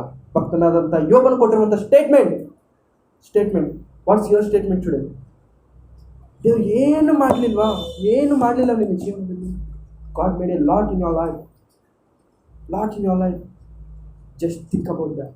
ಯೋಚನೆ ಮಾಡಿ, ದೇವರೇ ನನ್ನ ದೇಹವನ್ನು ನಾನು ಏನು ಮಾಡಬೇಕು ದೇವರೇ ನಿನಗೋಸ್ಕರ ಅಂತ ಕೇಳ್ಕೊಳ್ಳಿ. ನೋಡಿ, ಮತ್ತೆ ಹೇಳ್ತಿದ್ದೀನಿ, ನಿಮ್ಮ ದೇಹ ನಿಮಗೋಸ್ಕರ ಅಂತೂ ಅಲ್ಲವೇ ಅಲ್ಲ. ನಿಮ್ಮನ್ನು ಉಂಟು ಮಾಡಿದಂಥ ದೇವರಿಗೋಸ್ಕರ. ನೋಡಿ, ಇವತ್ತು ನೀವು ಇಲ್ಲಿ ಕೂತ್ಕೊಂಡು ಈ ಮಾತುಗಳನ್ನು ಕೇಳಿ ಗೇಟ್ ಹೊರಗಡೆ ಹೋದರೆ ಮತ್ತೆ ನಿಮ್ಮ ಕತೆ ಶುರು ಮಾಡಿದ್ರೆ ಅಂದ್ಕೊಳ್ಳಿ, ನಮ್ಮಷ್ಟು ದೌರ್ಭಾಗ್ಯರು ಯಾರೂ ಇರೋದಿಲ್ಲ. ನಾನು ಹೇಳ್ತಿರುವಂಥ ಮಾತಲ್ಲ, ಅದು ಬೈಬಲಲ್ಲಿ ಇರುವಂಥ, ಸಾರಿ ಫಾರ್ ದ್ಯಾಟ್, ನಾನು ಹೇಳ್ತಿರುವಂಥ ಮಾತಲ್ಲ, బైబిల్లో ఏమంటున్నాడు? ఒక్కసారి వెలిగింపబడి పరలోక సంబంధమైన వరమును రుచి చూసిన తరువాత వాడు తప్పిపోయిన ఎడల అట్టివాడిని మరలా రప్పించుటకు ಅಸಾಧ್ಯము ಅನ್ನುವಂಥ ಮಾತು ಬೈಬಲಲ್ಲಿ ಬರೆಯಲ್ಪಟ್ಟಿದೆ. ಅಂದರೆ ಒಂದು ಸಾತಿ ದೇವರ ವಾಕ್ಯವನ್ನು ಕೇಳಿದ ನಂತರ ಅದನ್ನು ಬಿಟ್ಟು ಹೋದರೆ ಅವನ್ನ ಮತ್ತೆ ದೇವರ ಕಡೆಗೆ ತೆರಬೇಕೆಂದರೆ ಅದು ಅಸಾಧ್ಯ. It's impossible. So what about you? ನೋಡಿ, 60 ವರ್ಷ ಆಗಿದೆಯಾ, 40 ವರ್ಷ ಆಗಿದೆಯಾ, ಇವತ್ತು ಸತ್ಯ ಗೊತ್ತಾಗಿದೆಯಾ? ಈ 40 ವರ್ಷದಿಂದ 41ನೇ ವರ್ಷದಿಂದ ದೇವ್ರಿಗೋಸ್ಕರ ಸ್ಯಾಕ್ರಿಫೈಸ್ ಮಾಡಿ. ಒಂದು ದಿವಸ ಇದೆ ಅಂತ ಹೇಳಿದ್ರೆ ಒಂದು ದಿವಸ ದೇವ್ರಿಗೋಸ್ಕರ ಕೊಡಿ. ಒಂದು ಕ್ಷಣ ಇದೆಯಾ, ಆ ಕ್ಷಣವನ್ನೇ ದೇವ್ರಿಗೋಸ್ಕರ ಕೊಡಿ. ಪೌಲನೇ ಏನು ಮಾಡ್ದ? ಸಾವಿರಾನುಗಟ್ಟಲೆ ಸಂಬಳ ಇರುವಂಥ ಗೌರ್ಮೆಂಟ್ ಜಾಬ್ನ ಬಿಟ್ಟ ಬಿಡಾರಗಳನ್ನು ಹುಡ್ಕೊಂಬ. What's sacrifice in is life? ಯಾಕೆ ಅಷ್ಟೊಂದು ಸ್ಯಾಕ್ರಿಫೈಸ್ ಮಾಡ್ದ ಗೊತ್ತಾ? ನಿನಗೆ ನನಗೆ ಈ ಮಾತುಗಳು ಬೇಕೆಂತ ಹೇಳಿದ್ರೆ ಆ ಕಾಲದಲ್ಲಿ ಪೌಲನ್ನು ಸ್ಯಾಕ್ರಿಫೈಸ್ ಮಾಡಲೇಬೇಕು. ಅರ್ಥ ಆಗ್ತಿದ್ಯಾ? ನಿನಗೆ ನನಗೆ ಈ ಮಾತುಗಳು ಕೇಳಬೇಕು, ನಾವು ಕೇಳಿಸ್ಕೊಳ್ಬೇಕಂತ ಹೇಳಿದ್ರೆ ಪೌಲನ್ನು ಸ್ಯಾಕ್ರಿಫೈಸ್ ಮಾಡಬೇಕು. ನಿನಗೆ ನನಗೆ ಈ ಭಾಷೆಯಲ್ಲೇ ದೇವರ ಮಾತುಗಳು ಲಿಖಿತ ಪೂರ್ವಕವಾಗಿ ಬೇಕಾ? ಆದರೆ ವಿಲಿಯಂ ಕೇರಿ ಸ್ಯಾಕ್ರಿಫೈಸ್ ಮಾಡಲೇಬೇಕು. ನೀನಾದ ಮೇಲೆ ನಿಮ್ಮ ಕುಟುಂಬದವರಿಗೆ, ನಿನ್ನ ಮುಂದಿನ ತರದವರಿಗೆ ದೇವರ ವಾಕ್ಯ ತಲುಪಬೇಕಾ? ಆದರೆ ನಿನ್ನ ಲೈಫ್ ನೀನು ಸ್ಯಾಕ್ರಿಫೈಸ್ ಮಾಡಲೇಬೇಕು. ಗೊತ್ತಾಗ್ತಿದ್ಯಾ? ಅಂಡರ್ಸ್ಟ್ಯಾಂಡಿಂಗ್? ಫ್ಯಾಮಿಲಿ ಸೆಕೆಂಡ್ರಿ, ಮಕ್ಕಳು ಸೆಕೆಂಡ್ರಿ. ಗಾಡ್ನ ಮುಂದೆ ಇಟ್ಕೊಂಡೋಗಿ, ದೇವರನ್ನ ಮುಂದೆ ಇಟ್ಕೊಂಡೋಗಿ. ಚಪ್ಪಲಿ ಹೊಳೆಯೋನಿಗೆ ದೇವರಿಗೆ ಸೇವೆ ಮಾಡಬೇಕಂತ ಉದ್ದೇಶ ಬಂದಾಗ ನೀವು ಇವತ್ತು ಚಪ್ಪಲಿ ಹೊಳ್ಕೊತಿದ್ದೀರಾ? ಚಪ್ಪಲಿ ಏನು ಹೊಳ್ಕೊತಿಲ್ಲ ತಾನೆ? ಕೆರ ಏನು ಹೊಳ್ಕೊತಿಲ್ಲ ತಾನೆ? ನೀವು ಉನ್ನತವಾದಂಥ ಸ್ಥಿತಿಯಲ್ಲೇ ಇದ್ದೀರಾ ತಾನೆ? ಮತ್ತು ಚಪ್ಪಲಿ ಹೊಳ್ಕೊಂಡವನಿಗೆ ಬಂದಿರುವಂಥ ಉದ್ದೇಶ ನಿಮಗೆ ಯಾಕೆ ಬರ್ತಿಲ್ಲ? ನಮಗೆ ಯಾಕೆ ಬರ್ತಿಲ್ಲ? ಬರಬೇಕು, ದೇವರ ಸೇವೆಯಲ್ಲಿ ಮುಂದೆ ಹೋಗಬೇಕು. ಅದಕ್ಕೆ ಈ ಮಾತುಗಳು ಅಷ್ಟೇ ಹೊರತು ನಿಮ್ಮನ್ನು ಏನೋ ಮಾಡಬೇಕು ಅಂತಲ್ಲ, ನಿಮಗೆ ಏನೋ ಉನ್ನತವಾದಂಥ ಸ್ಥಿತಿಯನ್ನು ಕರೆದುಕೊಂಡು ಹೋಗಬೇಕಂತ ಹೇಳ್ತಾರೆ. ಅದಕ್ಕೆ పౌలు ಹೇಳ್ತಾನೆ, కాలమును బట్టి చూచితే మీరు బలమైన ఆహారము తినగలవారుగా ఉండాల్సిందే, కానీ మీరు బోధకులుగా ఉండవలసిన వారే ఉండగా ఇంకా మీకు ಧರ್ಮಶಾಸ್ತ್ರಂలోని ಮೂಲ ಪಾಠಗಳನ್ನು ಬೋಧಿಸುವವರುగానే ಉన్నారు. ಅಂದರೆ ನೀವು ಟೈಮ್ನ ನೋಡಿದ್ರೆ ಹೇಗಿರಬೇಕು ಗೊತ್ತಾ? ಪ್ರೊಫೆಸರ್ಸ್ ಆಗಿರಬೇಕು. ಆದರೆ ನೀವು ಇನ್ನೂ ಯಾವ ರೀತಿಯಲ್ಲಿ ಇದ್ದೀರಾ ಗೊತ್ತಾ? ABCD ಕಲ್ತ್ಕೊಳ್ಳುವಂಥ ರೀತಿ. ಪೌಲನು ಹೇಳ್ತಾನೆ, ನೀವಿನ್ನೂ ಪ್ರೊಫೆಸರ್ಸ್ ಆಗಿರಬೇಕಾದಂಥ ಟೈಮ್. ಯಾಕೆಂದರೆ ಇಷ್ಟು ವರ್ಷ ನಾನು ನಿಮ್ಗೆ ಹೇಳಿದ್ದೇನೆ. ನೀವಿನ್ನೂ ಹೇಗಿದ್ದೀರಾ ಗೊತ್ತಾ? ABCD 1 2 3 ಕಲ್ತ್ಕೊಳ್ತಿದ್ದೀರಾ, A ಕಲ್ತ್ಕೊಳ್ತಿದ್ದೀರಾ. What's your range in this? ನಿಮ್ಮ ರೇಂಜ್ ಹೇಗಿದೆ? ಇನ್ನೂ A ಕಲ್ತ್ಕೊಳ್ತಿದ್ದೀರಾ? ಇಲ್ಲಂತಂದರೆ ಡಿಗ್ರಿ ಪಾಸ್ ಆಗಿದ್ದೀರಾ, ಪ್ರೊಫೆಸರ್ಸ್ ಆಗಿದ್ದೀರಾ. But as per time you all must be as a professors. ಒಂದು ಕಾಲದಲ್ಲಿ ABCD ಕಲ್ತ್ಕೊಂಡ್ರೆ ಈ ಕಾಲದಲ್ಲಿ ನೀವು ABCD ಕಳಿಸೋರಾಗಿರಬೇಕು. ಇನ್ನೂ ಕಲ್ತ್ಕೊಳ್ತಿದ್ದೀರಾ? ಏನಪ್ಪ, ಫಸ್ಟ್ ಸ್ಟ್ಯಾಂಡರ್ಡಲ್ಲಿದ್ದೆ ಹೋದ ವರ್ಷ, ಈ ವರ್ಷ ಯಾವ ಸ್ಟ್ಯಾಂಡರ್ಡ್? ಮತ್ತೆ ಫಸ್ಟ್ ಒಂದು 5 ವರ್ಷ ಬೇಕು. ಅಪ್ಪ ಇವತ್ತು ಈ ವರ್ಷ ಎಷ್ಟನೇ ಕ್ಲಾಸಲ್ಲಿ ಇದೆಯಪ್ಪ? ನಾನು ಅವ್ರು ಅನ್ಕೊಂಡು ಕೇಳ್ತಾರೆ 6th 5th ಇರ್ತಾನೆ ಅಂತ ಹೇಳಿ ಕೇಳ್ಕೊಂಡು, ಇನ್ನೂ ಫಸ್ಟ್ ಸ್ಟ್ಯಾಂಡರ್ಡಲ್ಲೇ ಇದ್ದೀನಿ ಸರ್ ನಾನು. ಏನೋ 5 ವರ್ಷ 6 ವರ್ಷ ಇನ್ನೂ ಫಸ್ಟ್. ಹೌದು ಸರ್, ಯಾಕೆಂದರೆ ನನಗೆ ABCDನೇ ಬರ್ತಿಲ್ಲ ಇನ್ನು. What about you? ನಿಮಗೆ ABCD ಬರ್ತಿಲ್ವಾ? ಮೂಲ ಪಾಠಗಳು ದೇವರಿಗೆ ಒಪ್ಪಿಸಿಕೊಳ್ಳಿ, ದೇವರು ಸಹಾಯ ಮಾಡ್ತಾರೆ. ನೀವು ನಿಮ್ಮ ದೇಹಗಳನ್ನು ದೇವರಿಗೆ ಮೀಸಲಾಗಿ ಸಜೀವ ಯಜ್ಞವಾಗಿ ಅರ್ಪಿಸಿಕೊಳ್ಳಿ. ಇದೇ ನಿಮ್ಮ ವಿವೇಕಪೂರ್ವಕವಾದಂಥ ಆರಾಧನೆ ಮಾಡ್ಬೇಕು ಅನ್ಕೊಳ್ತಿದ್ದೀರಾ ದೇವ್ರನ್ನ? ಆದರೆ ನಿಮ್ಮ ದೇಹಗಳನ್ನ ಕೊಟ್ಟುಬಿಡಿ.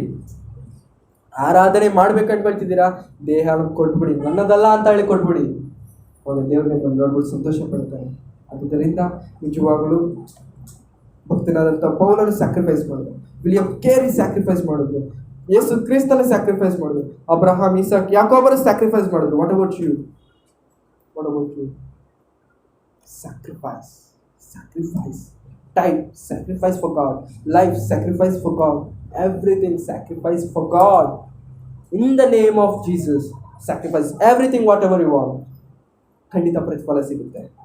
ಒಂದು ಕಾಲ ಉಂಟು, ಆ ಕಾಲದಲ್ಲಿ ನಿಮ್ಮ ಏನದು, ನಿಮ್ಮ ನಿರೀಕ್ಷೆಯು ನಿರರ್ಥಕವಾಗದು. ನಿಮ್ಮ ನಿರೀಕ್ಷೆ, ನಮ್ಮ ನಿರೀಕ್ಷೆ ಒಂದೇ ಒಂದು, ಪರಲೋಕ ಸೇರಬೇಕೆಂಬಂಥ ನಿರೀಕ್ಷೆ. ಆ ಪರಲೋಕ ಸೇರಬೇಕೆಂತ ಹೇಳಿದ್ರೆ ಟಿಕೆಟ್ ಇದೆಯಾ ನಿಮ್ಮ ಹತ್ರ? ಎಂಟ್ರಿ ಪಾಸ್ ಇದೆಯಾ? ಎಂಟ್ರಿ ಪಾಸ್ ಏನೂ ಅಲ್ಲ, ನಿಮಗಿರುವಂಥ ಈ ದೇಹನೇ. ಈ ದೇಹನ ಏನು ಮಾಡಬೇಕು ಗೊತ್ತಾ? ಜಜ್ಜಿಕೊಳ್ಳಬೇಕು. That's the entry pass for you. Hall ticket ಇದೆಯಾ? ಎಕ್ಸಾಮ್ಗೆ ಹೋಗ್ತಿದ್ದೀರಾ, ಹಾಲ್ ಟಿಕೆಟ್ ಇದೆಯಾ? ನೋಡ್ಕೊಂಡಿದ್ದೀರಾ? ಬಟ್ ನಾವೇನು ಅನ್ಕೋತೀವಿ, ಹಾಲ್ ಟಿಕೆಟು ಇದೆ, ಸೀಟು ರಿಸರ್ವೇಷನ್ ಆಗ್ಬಿಟ್ಟಿದೆ, ಎಕ್ಸಾಮ್ ಬರ್ಬಿಟ್ಟಿದ್ದೀನಿ, 100ಗೆ 100 ಬಂದಿದೆ, ನಾನು ಡಿಸ್ಟಿಂಕ್ಷನ್ ಆಗ್ಬಿಟ್ಟಿದ್ದೀನಿ ಅನ್ನೋ ರೇಂಜಲ್ಲಿ ನಾವು ಕೂತಿದ್ದೀವಿ. ಗೊತ್ತು ನಿಜವಾಗ್ಲೂ ನಮಗಿನ್ನೂ ಹಾಲ್ ಟಿಕೆಟ್ ಇಲ್ಲ. ಜಜ್ಜಿಕೊಳ್ಳಬೇಕು ಶರೀರವನ್ನು, ಜಜ್ಜಿಕೊಳ್ಳು ದೇವರಿಗೋಸ್ಕರ, ನಾಟ್ ಫಾರ್ ಯುವರ್ ಓನ್, ದೇವರಿಗೋಸ್ಕರ ಅರ್ಪಿಸಿಕೊಳ್ಳಿರಿ. ದೇವರು ಖಂಡಿತ ನಿಮಗೆ ಸಹಾಯ ಮಾಡ್ತಾನೆ. ಭಕ್ತನಾದಂಥ ಪೌಲನ್ನು ನೋಡ್ಕೊಳ್ಳಿ, ನೀವು ಬಲಹೀನವಾದಂಥ ಸ್ಥಿತಿಯಲ್ಲಿ ಪೌಲನ್ನು ನೋಡ್ಕೊಳ್ಳಿ, ವಿಲಿಯಂ ಕೇರಿನ ನೋಡ್ಕೊಳ್ಳಿ, ಇನ್ನು ನಿಮ್ಗೆ ಗೊತ್ತಿರುವಂಥ ಮಿಷನರೀಸ್ನ ನೋಡ್ಕೊಳ್ಳಿ, ಅವ್ರು ಹೇಗೆ ಮಾಡಿದ್ದಾರೆ, ನಾನು ಏನು ಮಾಡ್ತಿದ್ದೀನಿ. ಒಂದೇ ಒಂದು ನೆನ್ಪಿಟ್ಕೊಳ್ಳಿ, ನಿಮ್ಮ ಮರಣದ ಒಳಗಡೆ ದೇವರಿಗೋಸ್ಕರ ಏನೋ ಮಾಡಿಸ್ತದೆ, ಏನೋ ಮಾಡಿ ಸತ್ ಹೋಗ್ಬಿಡಿ. ನೋಡಿ, 23-24 ವರ್ಷ ಇರುತ್ತೆ ಜಾಸ್ಪರ್ ಪೌಲ್ ಅಂತ ಹೇಳಿ. ಆ ಜಾಸ್ಪರ್ ಪೌಲ್ ಇದುವರೆಗೆ ಚಿಕ್ಕ ವಯಸ್ಸು ಜಾಸ್ಪರ್ ಪೌಲ್. ಆ ಪೌಲ್ ಮಾಡಿರುವಂಥ ಒಂದು ಉನ್ನತವಾದಂಥ ಕೆಲಸ ಏನು ಗೊತ್ತಾ? ಹೈದರಾಬಾದಲ್ಲಿರುವಂಥ ಮನುಷ್ಯ ಏನು ಮಾಡಿದ್ದಾನೆ ಗೊತ್ತಾ? 200ಕ್ಕಿಂತ ಹೆಚ್ಚಾದಂಥ ಬಡವರನ್ನು ರೋಡ್ ಮೇಲೆ ಬಿದ್ದಿರ್ತಾರೆ ನೋಡಿ, ಏನು ಇದ್ದೀರಾ ಅವ್ರಿಗೆ ನಾವು ₹1 ಹಾಕೋದಕ್ಕೂ ಇಷ್ಟಪಡೋದಿಲ್ಲ. ತುಂಬ ದಿವಸದಿಂದ ಸ್ನಾನ ಮಾಡ್ದಿರೋ, ಒಣಗೋಗಿ ಕೂದಲೆಲ್ಲ ಕೆಟ್ಟು ಹೋಗಿ ಅಂಥವರಾಗಿರುವಂಥ 200ಕ್ಕಿಂತ ಹೆಚ್ಚಿನ ಜನವನ್ನು ಕರ್ಕೊಂಡು ಬಂದು ಅವರಿಗೆ ಒಳ್ಳೆ ವಸ್ತ್ರವನ್ನು ಕೊಟ್ಟು, ಒಳ್ಳೆ ಒಂದು ಊಟವನ್ನು ಕೊಟ್ಟು, ಅವರು ತಲುಪಬೇಕಾದಂಥ ಸ್ಥಳಕ್ಕೆ ತಲುಪಿಸಿರುವಂಥ ಮನುಷ್ಯನು ಜಾಸ್ಪರ್ ಪೌಲ್. ಸಭಾಪಾಲಕರು ನಿಮ್ಗೆ ಆವಾಗ ಹೇಳ್ತಾರೆ, ಲೀಡ್ ಟಾಕ್ಸ್ ಅಂತಂದು ನೀವು ನೋಡಿ ಅಂತೆ.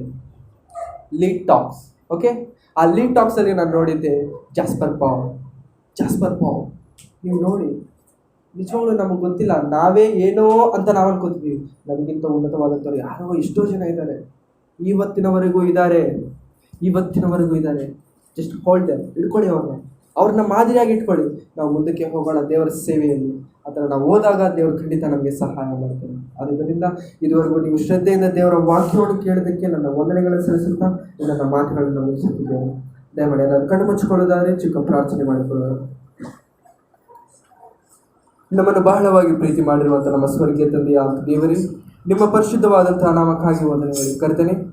ನಿಜವಾಗಲೂ ಕರ್ತನೆ, ಈ ನಮ್ಮ ದೇಹ ನಮಗಾಗಿ ಅಲ್ಲ ಕರ್ತನೆ, ಕೊಟ್ಟಿರುವಂಥ ನಿಮಗಾಗಿ ಅರ್ಪಿಸಿಕೊಳ್ಳಬೇಕೆಂಬಂಥ ಉನ್ನತವಾದಂಥ ಮಾತುಗಳನ್ನು ನಮಗೆ ತಿಳಿಸಿದ್ದೀರಾ ಕರ್ತನೆ. ಲೋಕದಲ್ಲಿದ್ದಂತಹ ನಾವುಗಳು ಕ್ಷಣಿಕವಾದಂಥ ಒಂದು ಆವೇಶಕ್ಕೆ ಒಳಗಾಗಿ ನಿಮ್ಮನ್ನು ಮರೆತು ಹೋಗದೆ ಕರ್ತನೆ, ಕೊನೆಯವರೆಗೂ ನಿಮಗೋಸ್ಕರ ಬಾಳುವವರಾಗಿರುವಂತೆ ಸಹಾಯ ಮಾಡಿ. ನಿಮ್ಮ ಆತ್ಮನ ಮೂಲಕ ನಮಗೆ ಬೇಕಾಗಿರುವಂಥ ಶಕ್ತಿಯನ್ನು, ಬಲವನ್ನು ಕೊಟ್ಟು ನಡೆಸಿ ಕರ್ತನೆ, ಸಹಾಯ ಮಾಡಿ. ಜೊತೆಗಾರನ ಇದ್ದುಕೊಂಡು ನಡೆಸಿ. ಭಕ್ತನಾದಂಥ ಪೌಲನು ತನ್ನ ಜೀವನವನ್ನು ನಿಮಗೋಸ್ಕರ ಅರ್ಪಿಸಿಕೊಟ್ಟ ಹಾಗೆ ನಾವು ಸಹ ನಮ್ಮ ದೇಹಗಳನ್ನು ನಿಮಗೋಸ್ಕರ ಮೆಚ್ಚುಗೆ ಆದಂಥ ಸಜೀವ ಯಜ್ಞವಾಗಿ ಅರ್ಪಿಸಿಕೊಳ್ಳೋದಕ್ಕೆ ಸಹಾಯ ಮಾಡಿ ಕರ್ತನೆ, ಸಹಾಯ ಮಾಡಿ.